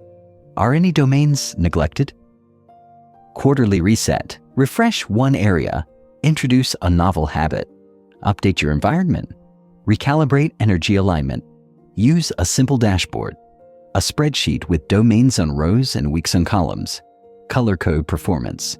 Green for consistent, yellow for intermittent, red for missing. This high-level view reveals weak spots in the system and guides targeted adjustments. Innovate. Case study. A day in the life meet Priya, a marketing strategist juggling creativity, in deadlines, and self-care. She built her ecosystem. Morning, upon waking, she drinks water, anchor, stretches 1 minute, and opens her notebook to write one headline idea. Work start. At 9 a.m., she closes her bedroom door, lights a desk lamp, reviews 3 micro tasks, and then begins her first task. Midday. After lunch at 12:30, she sets a 2-minute timer, takes a walk, and drinks a glass of water. Afternoon, after responding to emails, she spends 1 minute brainstorming social media captions. End day. At 5 p.m., she writes 1-sentence gratitude in her journal, shuts her laptop, and transitions to personal time. Evening. At 8 p.m., she reads 1 poem, then meditates 1 minute before bed. Her environment mirrors this: water next to her laptop, journal on her nightstand, walking shoes by the door. On busy days, she hits the non-negotiables. On lighter days, she extends each micro-habit into a full session. Her ecosystem keeps her balanced, creative, and energized. 9. Integrating social and environmental supports. Extend your ecosystem beyond personal pads. Social support? Coordinate habit clusters with peers. Let's each share one idea at 10 a.m. Group 1-minute stretch break. Environmental cues. Use communal spaces. Post charts on a shared wall. Set ambient music in the office to cue breaks. Plant greenery to signal restful zones. By embedding habits into your social and physical milieu, you magnify their impact and accountability. Scaling your ecosystem for growth. Your initial ecosystem forms the foundation. As you master it, consider scaling. Meta habits. Micro habits about micro habits. Spending 2 minutes each evening optimizing tomorrow's ecosystem. Learning loops. Dedicate 1 microhabit weekly to reading or learning about habit science, then integrate insights into your system. Mentorship chains. Teach someone else your ecosystem. Mentoring reinforces your own mastery. These scaling strategies ensure your habit ecosystem remains a living, evolving organism, responsive to your growth and changing goals. As this chapter concludes, you stand as the architect of a dynamic, adaptive habit ecosystem. Each domain, node, and cluster interlocks, creating a self-sustaining system that mirrors your values and supports your ambitions. Remember, your ecosystem demands gentle tending, weekly reviews, quarterly refreshes, and micro adjustments. But once in motion, it carries you forward, making transformation your new default. Ahead, you'll explore the critical interplay between discipline and motivation, why systems outlast fleeting inspiration. But for now, bask in the integrated flow you've created and prepare to ride its currents into lasting change. You've crafted a cohesive habit ecosystem, but even the best systems need fuel, and too often we mistake that fuel for motivation. In this chapter, you'll learn why motivation is overrated and discipline is your true ally. You'll explore how to build unshakable consistency through systematic design rather than waiting for fleeting inspiration. We'll dissect the myths around willpower, celebrate small wins to build momentum, and reveal why showing up matters more than feeling like it. Your mission: harness discipline to keep your ecosystem humming, regardless of how you feel. Once a year, the motivation mirage on picture. Motivation as a spark, bright, alluring, but short-lived. It flickers when you're excited, inspired by pep talks or vision boards, then dims when life's demands press in. Relying on motivation is like expecting the sun to shine every morning on demand. It's unpredictable. Instead, discipline, your commitment to action, operates like the Earth's rotation, steady, inevitable, and consistent. Studies show willpower depletes with use. Decision fatigue sets in as you face countless choices. Motivation drains faster under stress, fatigue, or distraction. To transcend this fragility, you need discipline born of structure. Discipline isn't about brute force. It's about designing your environment and systems so that following through is the path of least resistance. Sankaku, systems over goals. Goals are seductive. I will write a book. I will lose 20 pounds. I will learn Spanish. But once achieved, or when progress stalls, motivation evaporates and you tumble back. Systems, however, are processes, the daily micro-habits and chains that carry you forward. Your goal might be a finish line, but your system is the road. Fall in love with the road, not just the destination. For instance, instead of focusing solely on be healthy, you build a system of micro-habits. Glass of water first thing, 1 squat after a meeting, 1 minute stretch every hour, over weeks and months. These tiny actions weave into a health routine so integrated that it no longer requires motivational speeches. You're simply living your system. 3. The power of showing up. Discipline thrives on presence, not performance. Your micro-habits are designed to start so small you can't say no. When you show up, do 1 push-up, read 1 sentence, write 1 line, you reinforce identity and momentum. Even if you stop after that 1 repetition, the act of showing up signals to your brain, this is my commitment. Over time, these mini commitments build runway, making full performances more likely. Consider the 2-minute rule. Starting a habit should take under 2 minutes. If you plan a daily run, tell yourself, I'll tie my shoes and step outside. More often than not, you'll go further. But if you wait for motivation to dress in running gear, you'll debate it endlessly. Show up first. Motivation follows action, not the other way around. Fervor, celebrating small wins. Momentum emerges from small wins. Each micro-habit completed is a victory, not trivial, but foundational. A single bead in a jar, 1 X on the calendar, 1 note in a journal. These count. Celebrate them with a quick mental acknowledgement or a brief ritual. Tap your wrist, say good job, or check off the box. These micro-celebrations supply dopamine that reinforces discipline, making the next action easier. And as your streak grows, you build confidence. You stop asking, do I feel like it? And instead rely on the evidence of past consistency. Your brain learns that showing up leads to rewards. Seeking motivation becomes redundant when small wins power you forward. 5. Habit contracts and accountability.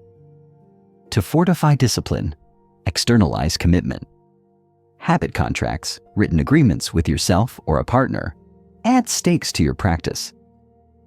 Define consequences for missing actions. Donation to a cause you dislike, extra chores, or a silly penalty. Alternatively, choose a reward for consistent streaks, a special treat or experience.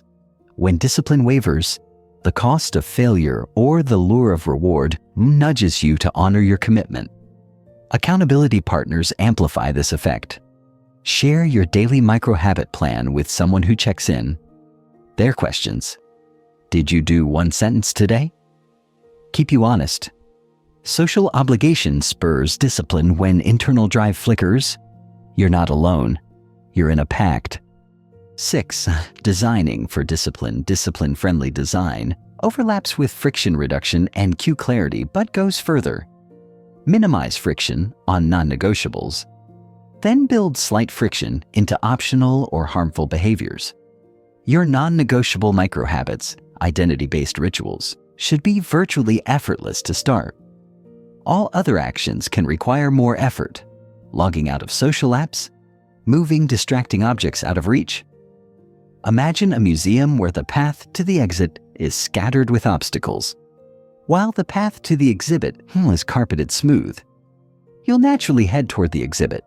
Design your life so that discipline-friendly behaviors lie on the smooth carpet. 7. The role of rituals. Rituals anchor discipline. Before each core microhabit, insert a brief ritual, a spoken affirmation, a symbolic gesture, or a sensory cue. For example, tap your desk 3 times before opening your notebook. Light a candle before your evening stretch. These rituals prime your mind, signaling that the habitual action is imminent. Over time, the ritual itself becomes a cue, automating the behavior that follows. E8. Overcoming slumps. Even disciplined systems hit slumps, days when energy and focus lag. During slumps, revert to bare minimum microhabits. The 2-minute rule in action. Do 1 tiny iteration to maintain presence. Then leverage habit drift. After showing up to the microhabit, rely on momentum to carry you through a longer session. If possible, even if you don't, the microhabit preserves your streak and identity, readying you for rebound. E9. When discipline meets motivation. While discipline guides consistent action, motivation amplifies intensity and creativity. Cultivate moments of motivation through inspirational content, community events, or periodic vision days when you revisit your long-term aspirations. Use these motivational boosts to audit and refresh your systems. Then return to discipline's steady course. Armed with renewed clarity, motivation flares, discipline endures. 10. Case study. The writer's discipline meets Sam. A screenwriter with sporadic bursts of inspiration, but long stretches of blank pages. He replaced reliance on inspiration with daily microscripts. After morning coffee, write 1 line of dialogue. He ritualized it. Tap the desk thrice, open the laptop, write the line, then drink a celebratory sip of tea. He tracked each line on a wall chart. Some days, he wrote only that line. Other days, he drafted entire scenes. But because he honored the microhabit, his screenplay steadily grew. Inspiration became a bonus. Discipline became the engine. As this chapter concludes, remember, discipline is not drudgery. It's the framework that transforms your ecosystem from fragile to formidable. Systems deliver where motivation fails. Small wins build momentum. Rituals anchor action. Contracts and accountability fortify resolve. Embrace discipline as your companion, not a tyrant, guiding you toward consistent excellence. In the next chapter, you'll learn how to navigate plateaus and boredom, ensuring your discipline remains vibrant through every season of growth. But for now, celebrate your newfound steadfastness. Showing up is your superpower. Despite the power of discipline, even the most steadfast systems can falter if you overlook the human elements that sustain consistency, namely rest, community, and self-compassion. Let's explore how integrating these supports elevates discipline from grit to grace, ensuring your ecosystem weathers any storm. 11. Honoring rest as a habit. Rest isn't the enemy of productivity, it's its foundation. Just as muscle fibers grow stronger in recovery, your motivation and focus recharge during breaks. Treat rest as an essential microhabit with its own cues and rituals. Micro-rest breaks every 90 minutes. Pause for 1 minute of silence. Close your eyes, breathe deeply, and reset. Digital Sabbath. Designate 1 evening block with 0 screens, read a physical book, gaze at the sky, or practice gentle stretches. Sleep ritual. Create a wind-down stack 30 minutes before bed. Dim lights. Prepare a tea. Write a done-for-today list. By scheduling rest with the same discipline as work, you avoid burnout and maintain the energy that feeds your microhabits. Discipline without renewal is brittle. When you honor rest, you give discipline the fuel it needs to persist. Arpad 12. Cultivating community support. No habit ecosystem thrives in isolation. Humans are social creatures wired for connection, and community offers both encouragement and accountability. Infuse your discipline with social micro-habits. Daily check-ins. Post a one-line status update in a group chat about your micro-habit.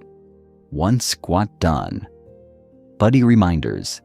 Pair with a friend for staggered habit prompts. When they finish, they message you to celebrate, and vice versa. Micro workshops. Schedule 10-minute weekly virtual meetups to share insights and troubleshoot challenges. These small social rituals amplify discipline by tapping into your innate desire to belong and contribute.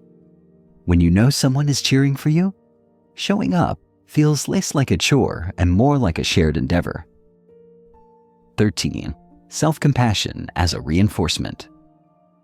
A strict regimen can slip into self-criticism when you falter, yet judgment and shame erode discipline. They trigger stress responses that impair decision-making. Instead, weave self-compassion micro-practices into your system. Failure ritual. When you miss a micro-habit, pause and place a hand on your heart for one breath, acknowledging, I'm human, I'll recommit. Kindness journal. At day's end, write one sentence highlighting what you did well. However small, I showed up for 1 minute of meditation. Affirmation. Tap. Click your fingers once and say, I learn and grow. After each slip, these tiny acts of kindness shift your internal dialogue. Over time, you build a supportive inner environment that bolsters discipline rather than undermines it. When you fail, you rebound faster because you treat yourself as a teammate, not an adversary. Managing unpredictable days. Life's curveballs, illness, travel, emergencies threaten discipline. To maintain momentum amid chaos, develop micro-strategies for unpredictability. 1 emergency streak. Savor. Carry a pocket micro-habit that requires 0 gear. 1 mindful breath, 1 sentence of gratitude, or 1 stretch on hectic days. That pocket habit keeps your streak alive. 2. Portable rituals. Select 2 micro rituals you can perform anywhere. A silent affirmation and a single push-up against a wall. For instance, a tree. Pre-travel mini stack. Before trips, choose just 2 micro habits, perhaps hydration and breath work, that you commit to regardless of locale. By planning for disruption, you ensure that discipline transcends circumstances. Even 1 micro habit in a crisis preserves your streak, your identity, and the neural pathways you've built. 15. Cultivating micro-feedback loops. Feedback accelerates growth. Set up micro-feedback loops to inform and inspire. Hourly check dots on your screen. Jot a dot every time you complete a micro-habit. At the end of the hour, tally and celebrate. End-of-day metric. Record 1 metric, words written, breaths taken, sips of water to gauge micro-progress. Weekly reflection. Prompt. Answer a single question each Sunday. What micro-habit gave me the most energy this week? These bite-sized feedback moments keep your attention on progress rather than perfection. They transform nebulous aspirations into concrete data points, making discipline a responsive, adaptive process. 16. Embedding growth into identity. Earlier, you cast votes for identity through micro-actions. Now, reinforce identity growth by reflecting on how discipline shapes who you are becoming. Identity snapshot. Weekly. Write 1 sentence beginning with, I am someone who, and fill in the identity your micro-habits express. I am someone who values consistency. Future self letter. Once a month. Pen a brief letter to your future self describing how discipline has transformed daily life. Identity reminder cards. Create small cards with your core identity statements. Review them at habit checkpoints. By integrating identity reflections into your disciplined practice, you bind your actions to your self-concept. This synergy magnifies discipline's stickiness, actions align with beliefs, producing unstoppable momentum. 17. Handling plateaus and maintaining engagement. Even with unwavering discipline, you'll hit plateaus when habits feel automatic and novelty wanes. To prevent stagnation, craft micro-challenges that refresh your system. Time trials. Turn a micro-habit into a quick challenge. Can I do my 1 squat habit twice today? Variation day. Choose a micro-habit and tweak it. Swap push-ups for squats. 1 sentence for 1 paragraph. Theme weeks. Designate a week where every micro-habit ties into a unifying theme. Gratitude week, movement week, or creativity week. These micro-challenges inject variety and stimulate motivation without derailing your ecosystem. They keep discipline vibrant by engaging your curiosity and competitive spirit. It is 18. Synchronizing multiple ecosystems. As you master one ecosystem, morning routines, you may build secondary ecosystems for other life phases. Creative sprints, social engagements, or learning blocks. Synchronize them by aligning core micro-habits across phases.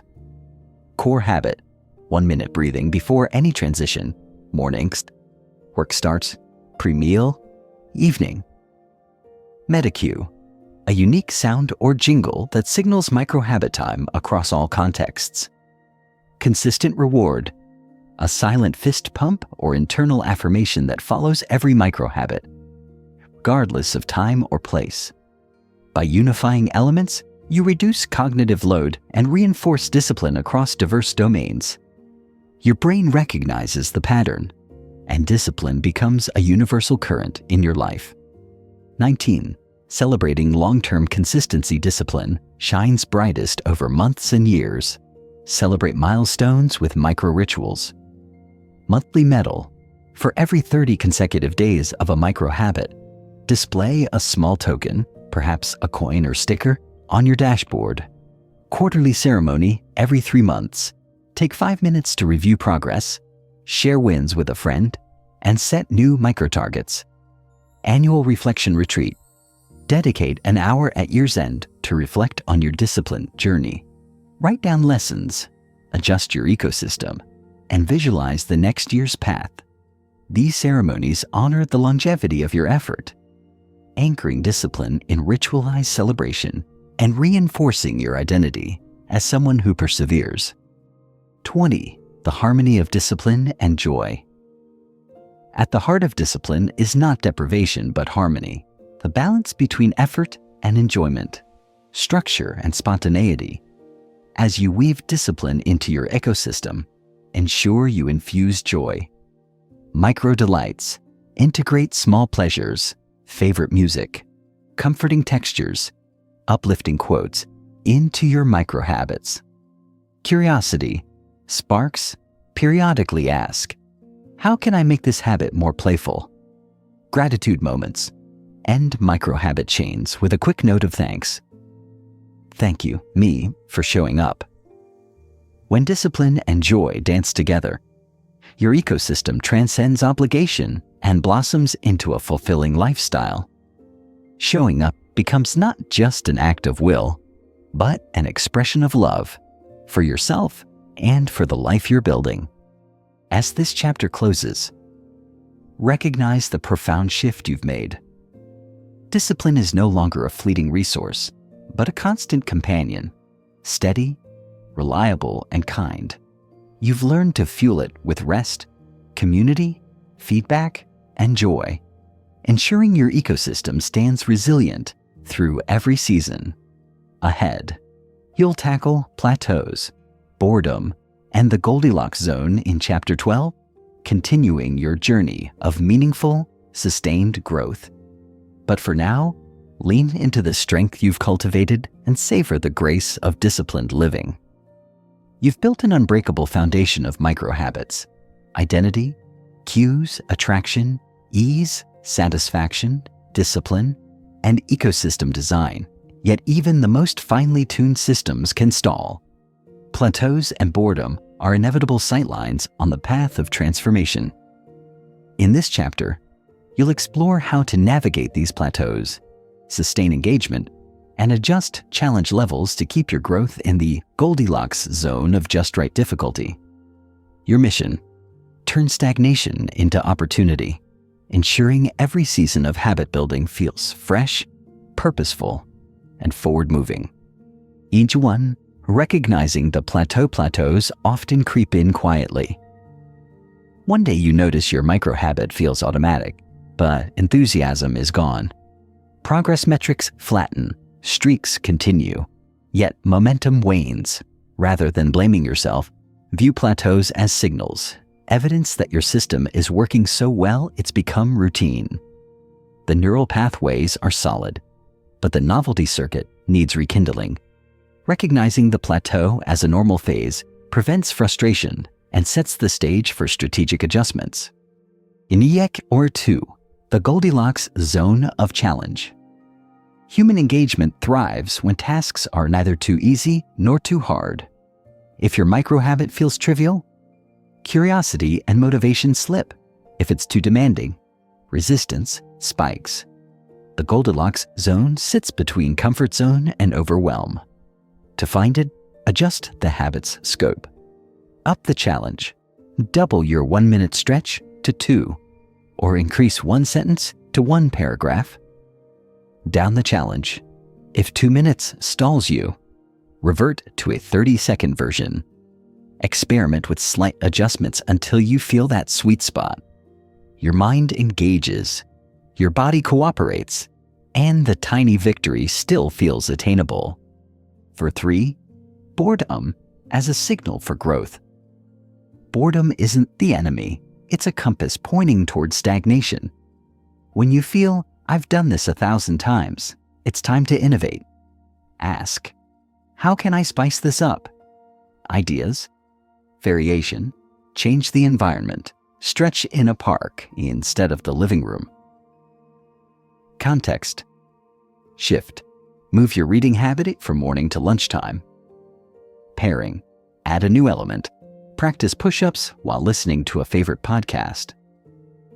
Treat boredom as an invitation to evolve your habit, not abandon it. 4. Micro-progressions. Instead of jumping to a full-scale overhaul, implement micro-progressions, tiny incremental extensions of your habit. Time. Increase duration by 10% each week. Intensity. Add 1 to 2 extra reps to your micro-workout. Complexity. Introduce a new twist. If you write 1 sentence daily, occasionally experiment with a haiku. Micro-progressions preserve the core habit loop while injecting novelty and challenge. 5. Temporal variation. Your brain craves both structure and surprise, while anchoring habits to fixed cues aids consistency. Blending in temporal variation prevents autopilot. Randomize cues. Instead of every morning, choose first idle moment after arriving at the office. Scheduled surprise. Set 1 day each week as a free-form habit day. Execute your micro-habits in any order you like. Temporal variation keeps engagement high and helps you see your ecosystem from fresh angles. 6. Themed weeks and micro-challenges. Create micro-challenges. Short, focused experiments lasting 1 to 2 weeks. Focus week. Double down on your reading micro-habit. Read 2 sentences instead of 1. Movement week. Incorporate an extra micro-habit.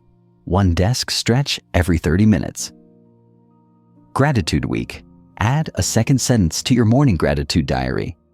These themed bursts inject energy, produce mini wins, and remind you why your habits matter. 7. Leveraging accountability sprints. Motivation surges when you share goals in sprints, a short, intense push with peer support. 3-day sprint each day. Post your micro-habit completion to a group chat. Weekend challenge. Invite friends to a weekend micro-habit challenge. Who can maintain their streak? Accountability pair. For 1 week, pair up with someone. Each evening, share progress and insights. Sprints create camaraderie, inject excitement, and break through plateau inertia with collective momentum. A. Reflective adjustments. No. Mid-plateau reflection is crucial. Schedule a 10-minute check-in. What's working? Identify micro-habits that still bring satisfaction. What's stagnant? Pinpoint routines that feel dull. How can I evolve? Brainstorm one tweak per plateaued habit. Record your reflections and implement one adjustment. Reflection bridges awareness and action, preventing aimless persistence. 19. Reinforcing identity through growth. Recall your identity statements. I am a reader. I am a mover. As you up-level habits, revise your identity to match. From reader to storyteller. Once daily reading feels easy, add micro-writing. From mover to athlete, after mastering one push-up. Progress to AM. Updating your identity narrative maintains alignment between self-concept and evolving habits, keeping motivation rooted in who you are becoming. 10. Embracing the plateau as rest sometimes. The plateau is a natural consolidation stage. Your brain needs time to integrate new neural pathways. Treat this phase as a rest plateau. Maintain core habits. Continue essential micro-habits at baseline. Hold off major tweaks. Avoid simultaneous major habit additions. Focus on reflection and rest. Allocate extra micro-rest breaks and reflective journaling instead of pushing harder. Viewing plateaus as integration periods reduces pressure and fosters sustainable growth. As this chapter concludes, you see that plateaus and boredom aren't roadblocks, but signposts, flags marking points for refinement, creativity, and growth. By adjusting challenge, varying cues, leveraging sprints, and honoring rest, you transform stagnation into evolution. Your habit ecosystem becomes a living, breathing organism, adaptable, resilient, and ever-advancing. In the next chapter, you'll explore reflection's role in strengthening habit identity and resilience. But for now, celebrate your persistence and prepare to rise above the plateau with renewed vigor. Reflection is the quiet forge where identity is hammered and habit resilience is tempered. Up to now, you've built micro-habits, shaped your environment, engineered attraction, eased friction, crafted rewards, dismantled bad routines, stacked habits, architected ecosystems, harnessed discipline, and navigated plateaus. Yet without reflection, without intentional pauses to review, to refine and recommit, your ecosystem risks calcification. In this chapter, you'll learn why self-review is the linchpin of mastery, how structured reflection deepens habit identity, and which micro-practices keep your growth on track. Your mission: embed reflection as a non-negotiable micro-habit, ensuring every insight fuels future evolution. 101. The power of reflection. Reflection transforms rote repetition into purposeful practice. In learning theory, deliberate practice demands constant feedback loops, assessment, adjustment, and application. Your habits are skills. Each micro-habit performance is a repetition. Without feedback, you run in circles. Reflection provides that feedback. It's the lens through which you spot blind spots, celebrate progress, and inject intention into the next iteration. Imagine a musician practicing scales for hours without ever listening critically to play. Inefficiency reigns. Contrast that with a pianist who records, reviews, and corrects each phrase. Progress accelerates. In habit work, reflection is your recording session. It needn't be hours, to just a few focused moments that yield exponential insight. 2. Daily reflection. Micro-habit. Embed reflection into each day with a brief, consistent ritual. Ideally, schedule it at the same time, perhaps as part of your evening wind-down ritual. Use a 3-question format. 1. What micro-habit did I complete today? 2. How did it make me feel, physically, mentally, emotionally? 3. What one small adjustment can I make tomorrow? These questions take under 2 minutes. Write your answers in a dedicated habit reflection journal.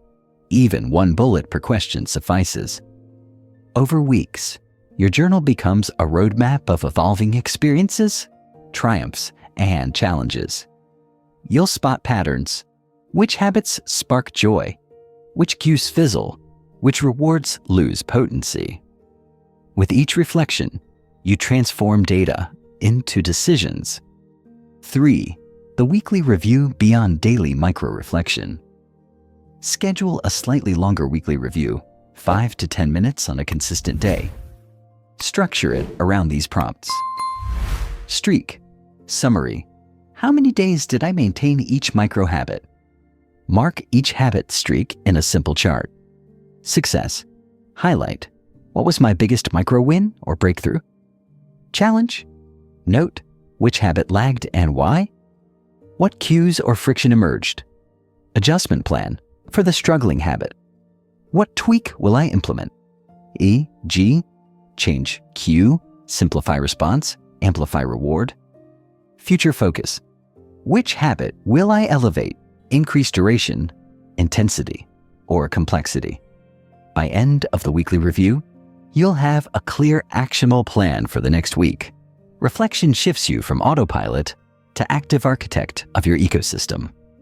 4. Monthly meta-reflection. Once a month, invest 15 to 20 minutes in meta-reflection. This is your broader lens. Identity check. Review your core identity statements. I am a reader. I am a mover. And assess alignment. Do your habits still reflect these identities? System health audit.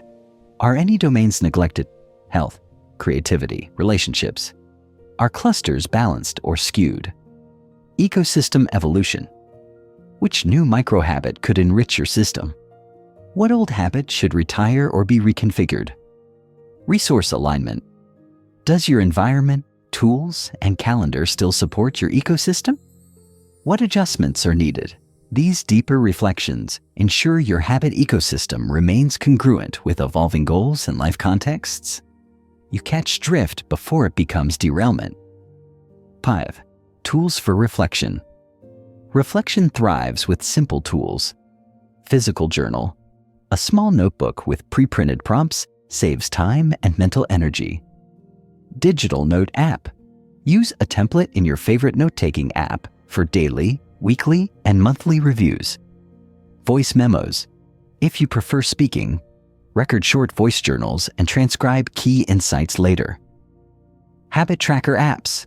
Many apps include built-in reflection prompts. Leverage them if they align with your style. Choose one medium and stick with it. Consistency beats complexity. Reflection practice is most potent when friction, which you've minimized elsewhere, is itself minimal. 6. Reflective prompt variations. To keep reflection fresh, rotate prompts occasionally. Gratitude focus. Name 3 aspects of your habits you're grateful for. Future visualization. Imagine yourself 1 year from now. How have your micro-habits shaped your life? Obstacle exploration.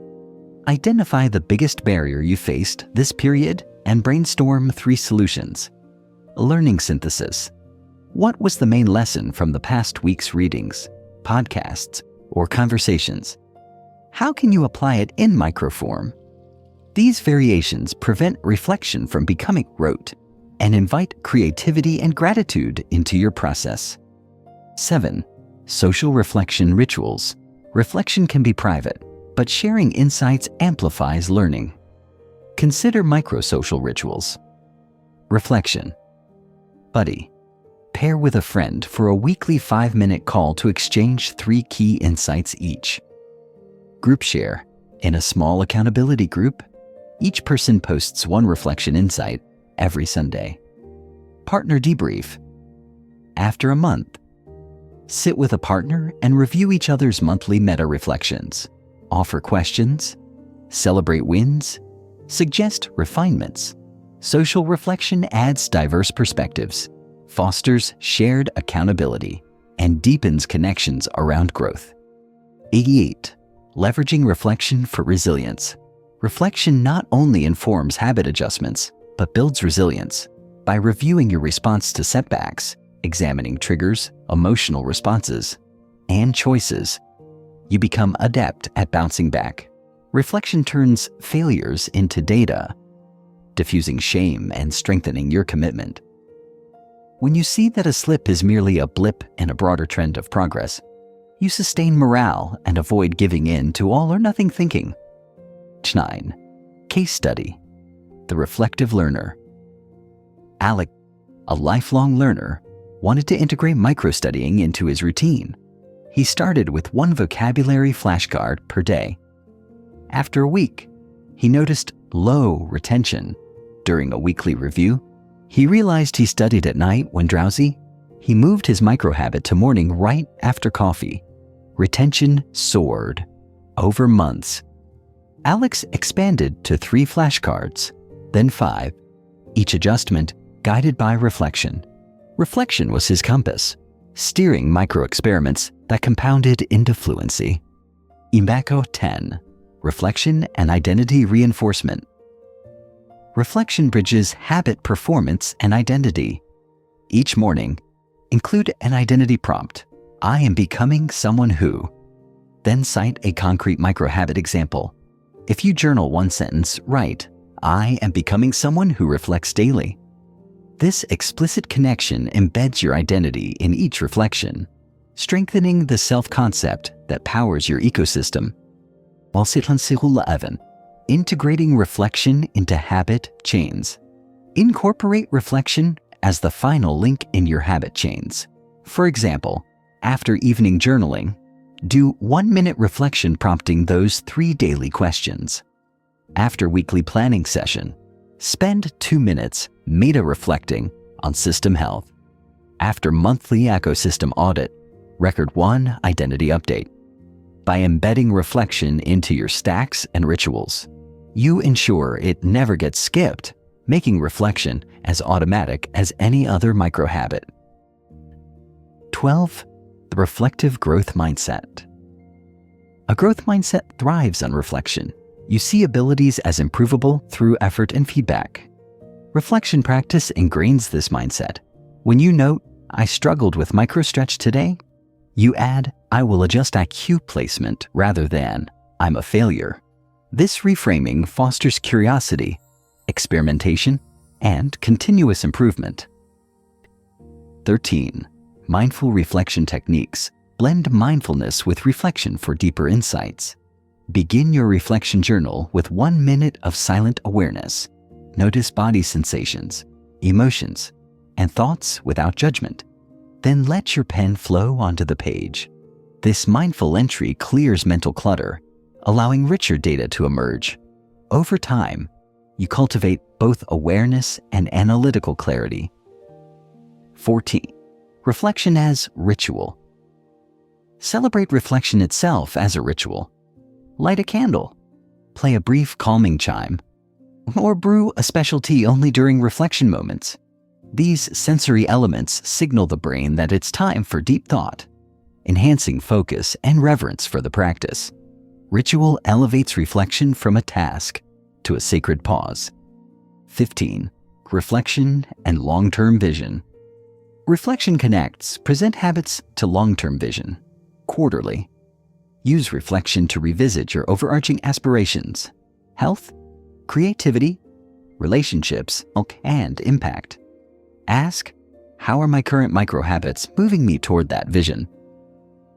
If misalignments appear, adjust your ecosystem. This link ensures daily tasks remain purposeful and anchored to your deepest why. 16. Overcoming reflection. Resistance. Some resist reflection, viewing it as navel-gazing or too time-consuming. Counter this by microbursts, 1-minute reflections instead of 10. Prompt cards. Keep pre-printed prompts on your desk so you don't overthink what to write. Accountability. Triggers. Have a reflection reminder linked to a strong cue. EOIG. After evening gratitude, reflect By lowering barriers, you integrate reflection as effortlessly as any microhabit. 17. Reflecting on systems versus on events. Focus reflection on systems, not isolated events. If you miss a microhabit on Tuesday, don't dwell on that day's failure. Examine the system that allowed the slip. Was a cue missing? Was friction high? Did an external event disrupt your routine? By reflecting on systems, you maintain a broader perspective, avoiding reactive fixes and instead evolving robust structures. 18. Reflection for creativity and innovation. Use reflection to spark creativity within your ecosystem. Ask open-ended prompts. What new microhabit could surprise and delight me this week? In what area could I apply my existing habit stacks in a novel context? What micro-experiment could I run to test a bold idea? These questions transform reflection into a launchpad for innovation, ensuring your system remains adaptable and fresh. 19. Reflection as legacy documentation. Your reflection journal is more than personal notes. It's a legacy document. Years from now, you'll revisit these entries and trace your growth arc. These records offer perspective on how far you've come, reinforcing gratitude and inspiring continued evolution. Guard your journal as a treasure trove of your transformation. 20. Commit to reflective continuity. As this chapter closes, make a micro-commitment. Schedule your next daily, weekly, and monthly reflection. Write it down now. Treat that schedule as sacred as any other habit, with reflection woven into your ecosystem. You gain clarity, resilience, and an ongoing partnership with your future self.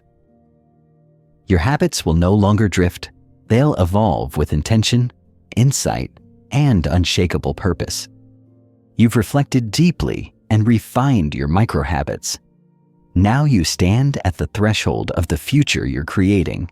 In this chapter, you become the architect of your own destiny, designing intentional habits that align with your highest aspirations and crafting a legacy through daily, purposeful micro-actions. You'll learn how to reverse engineer your vision, translate long-term goals into micro-habit blueprints, and seamlessly integrate future-focused routines into your existing ecosystem. Your mission: transform abstract dreams into concrete daily steps, ensuring that each moment propels you toward the person and life you intend to become. 1. Defining your future vision.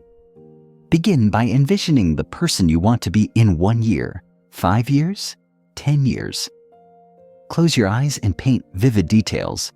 What habits does that future self perform automatically?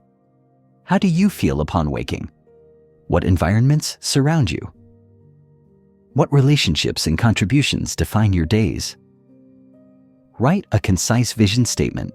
I am someone who wakes at dawn energized, dedicates an hour to creative work, nourishes my body with whole foods, cultivates deep connections, and ends each day with gratitude.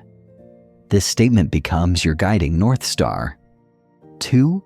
Backcasting from vision to micro habits. With your vision articulated, backcast. Work backward from the end goal to today's first step. Identify the key domains in your vision: productivity, health, creativity, relationships, personal growth. For each domain, list 1 or 2 core habits your future self must practice, then shrink each to its micro form. Creative mastery, future self writes daily. Micro habit, write 1 sentence after morning coffee. Physical vitality, future self exercises regularly. Micro habit, do 1 push-up after brushing teeth. Deep connection, future self fosters relationships. Micro habit, send 1 heartfelt text each evening. Continuous learning, future self reads widely. Micro habit, read 1 page before bed. Mindful presence, future self meditates. Micro habit, take a 1 deep breath at midday. By backcasting, you trace each grand aspiration to an immediate, actionable microhabit, literally the first stone you place on the path to your vision. Tree, aligning ecosystem with future-focused habits. Your current habit ecosystem supports today's goals, but to realize your future vision, you must evolve it. Audit each domain's nodes and connections. Do morning rituals include your vision-aligned microhabit? Does your environment contain artifacts of your future self, tools, cues, symbols? Are your habit stacks and anchor rituals positioned to reinforce your new microhabits? For example, if your vision includes being a daily writer, ensure your notebook resides beside your coffee station. If deep relationships matter, place photos of loved ones on your desk to cue micro-conversations. Adjust your ecosystem so it naturally triggers and supports each vision-aligned habit. 4. Creating future self letters. To deepen commitment, write a letter from your future self to your present self. Describe the journey, the challenges you overcame, and the rewards you now enjoy. Use vivid, emotive language. Dear present me, thank you for writing one sentence daily. You've built a manuscript of your soul. Seal the letter and set a date to open it a year from now. This ritual bridges time, forging an emotional bond that propels daily microactions with purpose. 5. Mapping quarterly milestones. Your vision unfolds over years, but progress requires checkpoints. Divide your timeline into quarters. For each quarter, define one micro-goal, a cumulative outcome of your habits. Q1. Complete 90 sentences of writing. Q2. Send 90 heartfelt texts. Q3. Read 90 pages of books. Q4. Accumulate 90 mindful breaths. Embed these milestones in your habit tracker and ecosystem reviews. Each completed milestone confirms you're on trajectory, boosting motivation and reinforcing identity. 6. Vision-driven habit stacks. Integrate future-focused micro-habits into stacks by linking them to current high-frequency anchors. After pouring coffee, write one sentence, Q1 writing. After lunch, send one text of appreciation, relationship target. After evening wind down, read one page, learning goal. These vision-driven stacks ensure every anchor not only maintains present routines, but also builds toward your future self. 7. Ritualizing progress celebrations. Regularly acknowledge milestone progress. For each quarter's completion, design a micro-celebration ritual. Buy a symbolic item, perhaps a special pen for writing achievements. Host a 1-hour virtual or in-person gathering with supporters. Take a personal retreat, an hour of reflection and planning by a scenic spot. Micro-celebrations reaffirm your commitment and mark the passage from one phase of growth to the next, infusing the journey with meaning. 8. Future self-accountability partnerships. Invite a trusted partner to join you in vision alignment. Share your vision and micro-habits. Commit to weekly check-ins focused on future milestones. Ask them to offer feedback from the perspective of your future self. Does that micro-habit feel aligned with who you want to be? External accountability through a future-oriented lens deepens your resolve and keeps you honest. 9. Embedding flexibility for unforeseen change. While vision provides direction, life's unpredictability demands adaptability. Build flexibility by designating core future habits, non-negotiables essential to your vision. Adaptive future actions, secondary micro-habits you can swap based on context. If travel disrupts your writing sentence, swap to one vocal recording of ideas. If social demands interrupt text sending, replace with one handwritten note. This adaptive approach ensures steady progress even amid change. 10. Using technology to anchor vision microhabits. Leverage digital tools to reinforce vision-aligned microhabits. Automated reminders. Schedule SMS reminders phrased from your future self. Your future self thanks you for your daily sentence. Vision boards. Set your computer wallpaper to an image symbolizing your vision and linked micro-habits. Voice assistants. Program brief vision prompts at habit cues. Remember why you write today. Technology becomes a silent partner, consistently orienting you toward your future self. East 11. Quarterly reflection on vision alignment. During quarterly reviews, integrate a vision alignment section. Evaluate milestone achievement and its impact on your life domains. Reflect on how daily micro-habits shifted your identity toward your vision.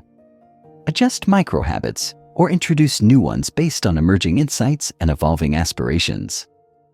This structured reflection keeps your vision present in every review cycle. 12. Mental time travel practices. Engage in mental time travel to connect emotions with future goals. Visualization sessions. Once a week, close your eyes and vividly imagine a day in your future life. Feel sights, sounds, and emotions. Sensory anchors. Use a specific scent or sound during visualization later. Employ it at micro-habit times to evoke future state feelings. Mental time travel strengthens emotional ties to your vision, priming your brain to perform micro-habits with purpose. 13. Future self-journaling prompts. Enhance reflection with future-oriented prompts. What micro-action today will my future self thank me for? How did my micro-habits this week bring me closer to my vision? What obstacles did I remove to protect my future self's progress? Answering these in your reflection journal maintains clarity on the bridge between present actions and future outcomes. 14. Crafting a transformation manifesto. Draft a concise manifesto articulating your vision, values, and micro-habit commitments. Keep it under 300 words. Display it prominently on your desk, mirror, or digital lock screen. This manifesto serves as a daily reminder of your purpose, anchoring fragmented routines to a coherent narrative of transformation. 15. Leveraging community vision workshops. Host or join a small future vision workshop. Each participant shares their one-year vision statement. Partners suggest micro-habit additions or refinements. Group co-creates micro-challenge sprints aligned with collective visions. Collective vision workshops amplify creativity and accountability, embedding your vision within a supportive network. 16. Tracking vision metrics. Identify one quantitative metric per domain that reflects progress toward your vision. Writing. Total sentences logged. Connections. Number of meaningful messages sent. Learning. Pages read. Health. Days hydrated. Mindfulness. Breaths logged. Track these alongside micro-habit logs. Seeing concrete numbers climb ties daily actions to tangible future outcomes. 17. Adapting vision habits. Over time, as you evolve, your vision may shift. Schedule an annual vision refresh. Review personal growth, values, and experiences. Envision the next stage, new roles, projects, or aspirations. Backcast and define fresh micro-habits aligned with the updated vision. Vision refresh ensures your habit architecture remains relevant and resonates with your evolving self. 18. Case study. Architecting a social impact vision. Consider Maya, who aspired to become a community leader. Her vision: I am someone who uplifts others through daily acts of service. She backcast to micro-habits. Send one encouragement text each morning. Volunteer 1 minute to share resources on social media after lunch, and offer one genuine compliment at work end of day.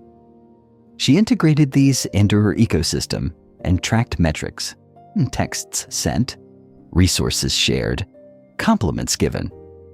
Quarterly reflections revealed deepened relationships and emerging leadership opportunities, confirming micro-habits' cumulative impact.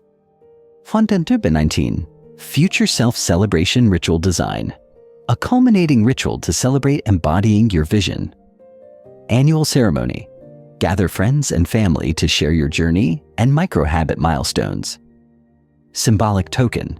Create or purchase an item symbolizing your transformation. A custom pin, artwork, or journal. Gratitude circle. Invite loved ones to express gratitude for the future you becoming present reality. This ritual honors the full arc, from vision to micro-action to live transformation, and strengthens your identity as a change architect. 20. Committing to vision-driven continuity. As this chapter closes, commit to one micro-action right now that bridges today and your vision. Articulate it in a sentence. I am the kind of person who, today I will, and perform the action. Then, place your transformation manifesto in view and set a reminder for your next vision-oriented micro-habit. With intentional design, every micro-habit now carries the weight and promise of your future self. The journey ahead is clear. Each tiny step is a deliberate stride toward the life you're meant to live. You've designed your vision, mapped micro-habits to purpose, and refined systems to carry you through peaks and troughs. Now, pause at the summit of this journey.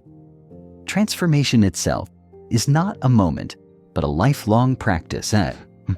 In this final chapter, you'll embrace the enduring nature of habit formation, lean into the power of small wins, and commit to a cycle of continuous growth that transcends any single goal. Your mission: weave your micro-habits into the very fabric of your identity, ensuring that the person you become today lays the foundation for who you will be tomorrow, for all your tomorrows. 1. The lifelong rhythm of habit. Imagine a river's flow. It carves canyons over millennia, shapes landscapes through unceasing motion. Your habits are like that river, small streams merging into an unstoppable current. There is no final drop-off where habits end. They evolve, shift, and deepen as life unfolds. Recognize transformation as a perpetual cycle. Action, reflection, adjustment, and rebirth. This mindset frees you from chasing a static finish line.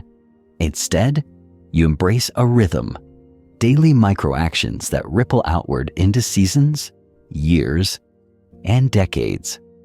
2. Small wins, big legacy. Tiny victories: drinking one glass of water, writing a single sentence, taking one mindful breath, may feel trivial in isolation, yet they compound into a legacy far greater than any grand gesture. Each small win casts a vote for who you are becoming. Over thousands of days, those votes accumulate into a narrative of resilience, curiosity, and integrity. Legacy isn't built in boardrooms or stadiums. It's etched in the quiet consistency of daily choices that align with your values. 3. Identity endures an ever-evolving story. Your identity is the lens through which you view every cue and respond to every habit.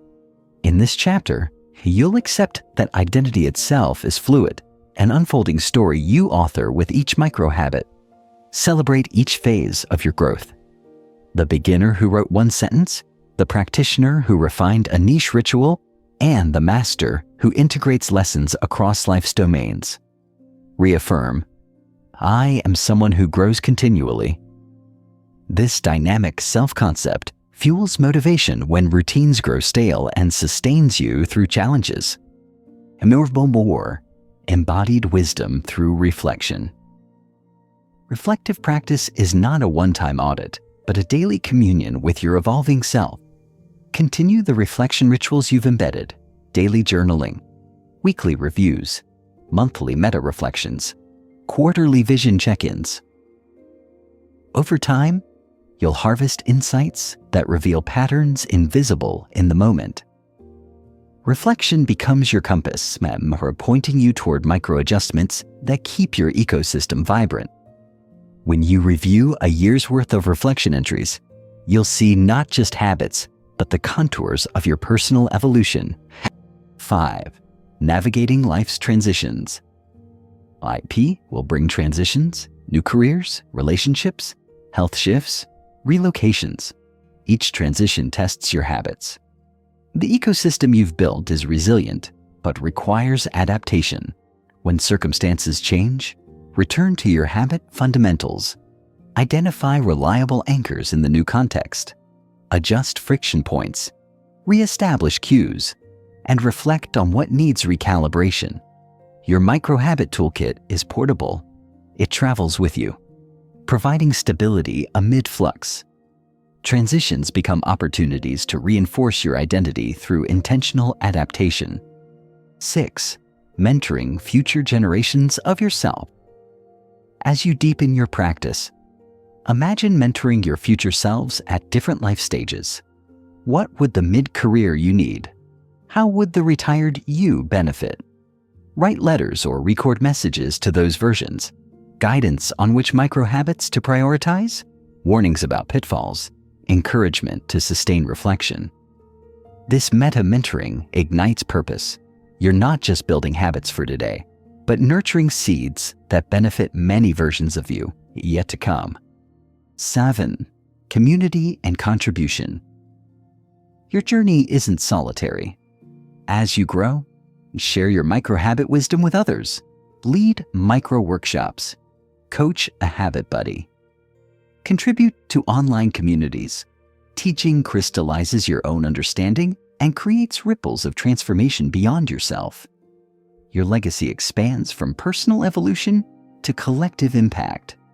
Each conversation, each shared insight, becomes a micro-habit of service that reinforces your identity as a lifelong learner and mentor. Hapoedi Neat.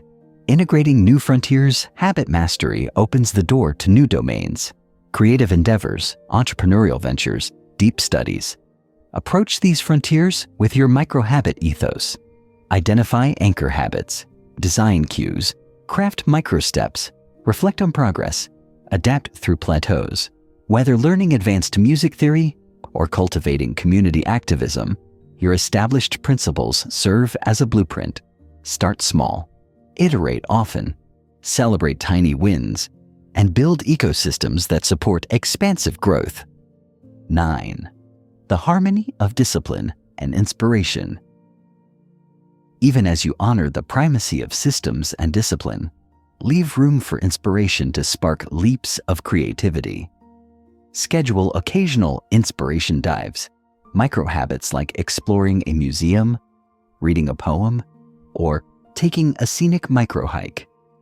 These acts nourish your soul and generate fresh ideas, which you then integrate into your ecosystem through reflection and micro-adjustments.